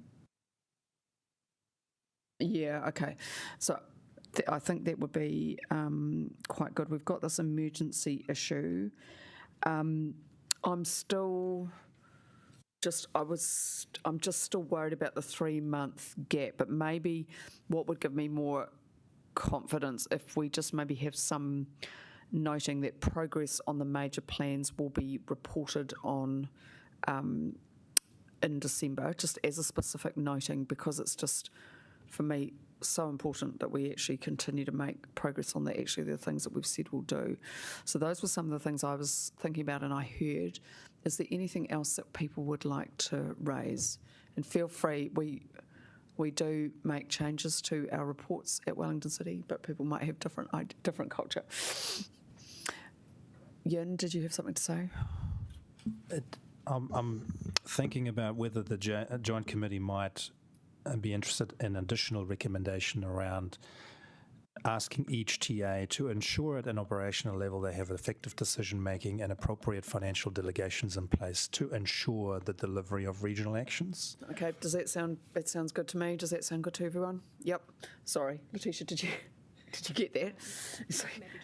So we'll just talk about what amendments, and then we'll adjourn to get the wording right. So that's great. The staffing issue. Can we just talk about that? If there is a will from the committee that you would like to see more resources put in, is it going to be possible to do that from the money that you've got already, or is that just completely impossible because it's so tight? I think one of the things can be helpful, Chair, is that now that you've seen the implementation plan, we can come back to you that this plan is to be delivered, and the steering group and the region has enough resources to deliver the plan, and that's a confirmation that you can get from us. Okay, so you can sort that out. Have you got the money to do that if you consider it necessary after some further discussion? I think some councils do, but some councils need to then they'll have to go back and check and then confirm. So I think it's okay. So it would all be existing operational money. Yeah. And who would we be? Sorry, I appreciate we've got staff in the room, but like what would you see as being the gap that we would fill? Is it project management? Is it more policy? We'll need to work that out. At the moment, it is project. Okay. So we could keep it at a high level. Yeah. So that might be okay. So that's helpful. We've got a lot of policy experts. It is the actual delivery that we need to do. The work program, is that possible for us to put up just as we just usually have in our papers anyway? People have different ways of doing it. This is what's coming up on the agenda for the meetings. Forward work program. So that would be another amendment from me, just to see if you could work with the steering group just to work on what is coming. That would be awesome. And the emergency stuff, you would like to broaden that? I'm hot on this. We are overdue for an earthquake. Yeah, I mean, I'm just like. Do you want to request that officers just consider whether the scope is sufficient? Something like that. So it could be quite broad. Don't worry, we'll take plenty of time to get the wording right. And would people be happy with just a noting that progress on the projects that we're doing over the next 3 years will be reported on at the next meeting, which is what I understand. We will get to see. Is that okay? Just the ones in the 3 years, okay? Not the ones in 10 years, because that might. Is that okay? Yeah. Okay. So, councillors, we're just going to have a little adjournment to make sure that we get the wording right. Yun and Dill, are you able just to come up here and just make sure that we do? Can I? And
We're requesting each authority to confirm in operation that they have the appropriate funding, appropriate financial delegations, and effective decision making. That to me that's the process, which is absolutely fine. But what we're asking for is actually each council to sign off on a commitment to those funds, aren't we? That's what you were wanting, particularly concerned. It's that doesn't meet your needs and. Oh well, is that in there? Is it? Oh, okay. Is that right? Well, yeah. Oh, no, just want to make sure that the wording is right for you. What we're talking about is a process with regards to all this, but what we're asking for is actually sign off, aren't we? So that will come by that? It does confirm it at an operational level. They have the appropriate funding. Does that? Okay, well, if you're happy with that, Robbie, that's fine. You're happy? That's cool. Okay. Any other issues? Steve, you're being incredibly patient. And then Rebecca, yeah? Yep, Rebecca? Can you just explain 7 a little bit more for me? So how does that play out? So hopefully that's to help you particularly. So it was just saying, look, we get some oversight of what's happening at this committee, but just to make sure that the committees, all our TAs, are getting updates on where projects are at with their waste plan. Does that sound, add to the appropriate committee, whatever that committee might be? So when you say TA members, you're talking about... So me... I think it's member council. So if I can give an example, we have a committee, it's a Climate Change and Sustainability Committee. Our officers put a report in that paper that's about this WMMP, and I can speak to it as our council's representative, or they can speak to it as... I see what you mean, sorry. I think I was thinking it was more that the officers would report back. I mean, of course, we can have councillor report. Yeah, it's the member councils, not necessarily just the elected member. Yeah. It's both. Now, hopefully, we are all communicating with our colleagues about what we're doing. Like but it might be more informal. But just making sure that people are reporting back. Like, so when you've got your quarterly report discussions, that there's some work going on. Do you want to tighten up that wording just to make it clear? Yeah, it almost reads like when I read it, it makes it seem like it's me reporting to the... I think it's each member council. Each member council? Yeah, and it doesn't matter if it's officers or elected members. Still not officers and councillors, or do you just want officers reporting back? Within your own structure, whatever that might be. We're just wanting to I guess, have this agreement, then officers and councillors can just go back and make sure that the arrangements suit them. Is that wording okay now? So do you think it needs clarification around to the appropriate committee of their council? Of their council? Yeah. Yeah. And that's for you to decide. Obviously, it's not for us to have any say over that. Any other issues, questions? Okay. All right. So of number 7. Committee of their council, number 7. The work program of the appropriate committee of their council. Committee of their council. Number 7. Great. It's always good to write by committee.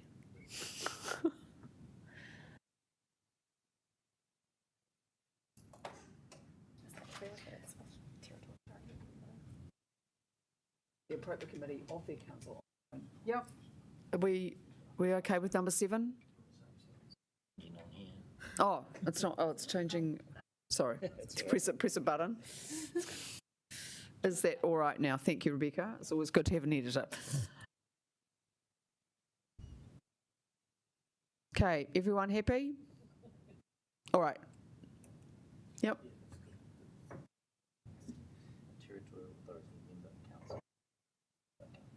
Member council, no gap. Territorial authority and council are the same thing. It's kind of doubling up. It's doubling up. Get rid of territorial authority. Oh, just that's what. Yeah. Each member council. Oh, yeah. That's good. That's good. Nice and clear. And it's 12:35. She's trying to get people. Oh. Probably not. We've got priority. Yeah, we do. But anyway, we're nearly done. Right. Okay, everyone happy this time? Oh, love a wordsmith. All right, I'm going to move it. We now have very extensive discussion, so I'd just like to thank the staff for their hard work. Just given where we were in June, we've got an implementation plan, so very grateful to that. Colleagues, thank you so much for coming in. I know it is a hassle for you to come this far, but I knew it would be worthwhile. And we've had some really great feedback from you, so thank you very much. And obviously, we just given that the previous two plans haven't been a roaring success, we just really want to get some things done. So I really appreciate your attention to just trying to get this monitoring framework working, because we just want to deliver for our communities. That's why we're here. So thank you very much, and I look forward to the December meeting, where we'll come with lots of questions, I'm sure. Kia ora. Hang on a minute before you close and you go to the karakia. No, we're getting a seconder. No, people are allowed to debate. Councillor Mitchell, do you want a second? Do you wish to speak? Okay, does anyone else wish to speak? Okay, just make sure. All right. Okay, so obviously I don't need to write a reply. Phew. So if we could all vote, just maybe my hand, and Steve will stick his hand up or not. Okay, so if you could record that was unanimous. Thank you, that's always good. Deputy Mayor, did you just want to say something before we go to the karakia? I do. With regard to the presentation that was presented today, will we get a copy of it? Yes. And when will we see it? And in particular, how soon will the minutes of this meeting be up that we can actually take it back to our councils? That is a fair enough question. A couple of good questions. The presentations had been previously agreed. Are you able to do that today, Evie? Just to flick that around to us. Cool. And the minutes, today? Oh, look, you're really, really awesome. Thank you, Okay, team. that's good. And just to reiterate what the chair said, sorry for a lot of the questions, but really appreciate the work that you do. Thank you. Right, so we've voted on that, and we do have to do another paper. Okay, right, that's good. So just this. Oh, Dill, do you want to introduce the second paper? Letitia wrote something for me to read.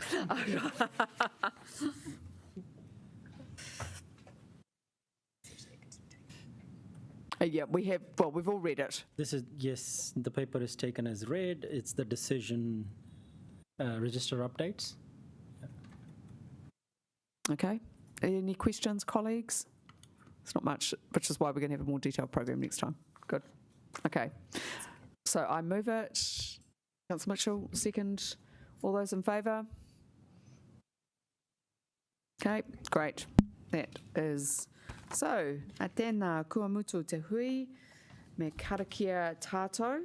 So if you'd like to join me in the karakia. Unahia, unahia, unahia ki te uru tapanui, kia wātea, kia mama, te nākau, te tinana, te wairua. E te arataka tū, koe a rā e rongo, whakaerea a ki runga. Kia wātea, ai rā kua wātea. Thank you so much, colleagues. That was a little, I'd like to finish on time, so I'm sorry about that.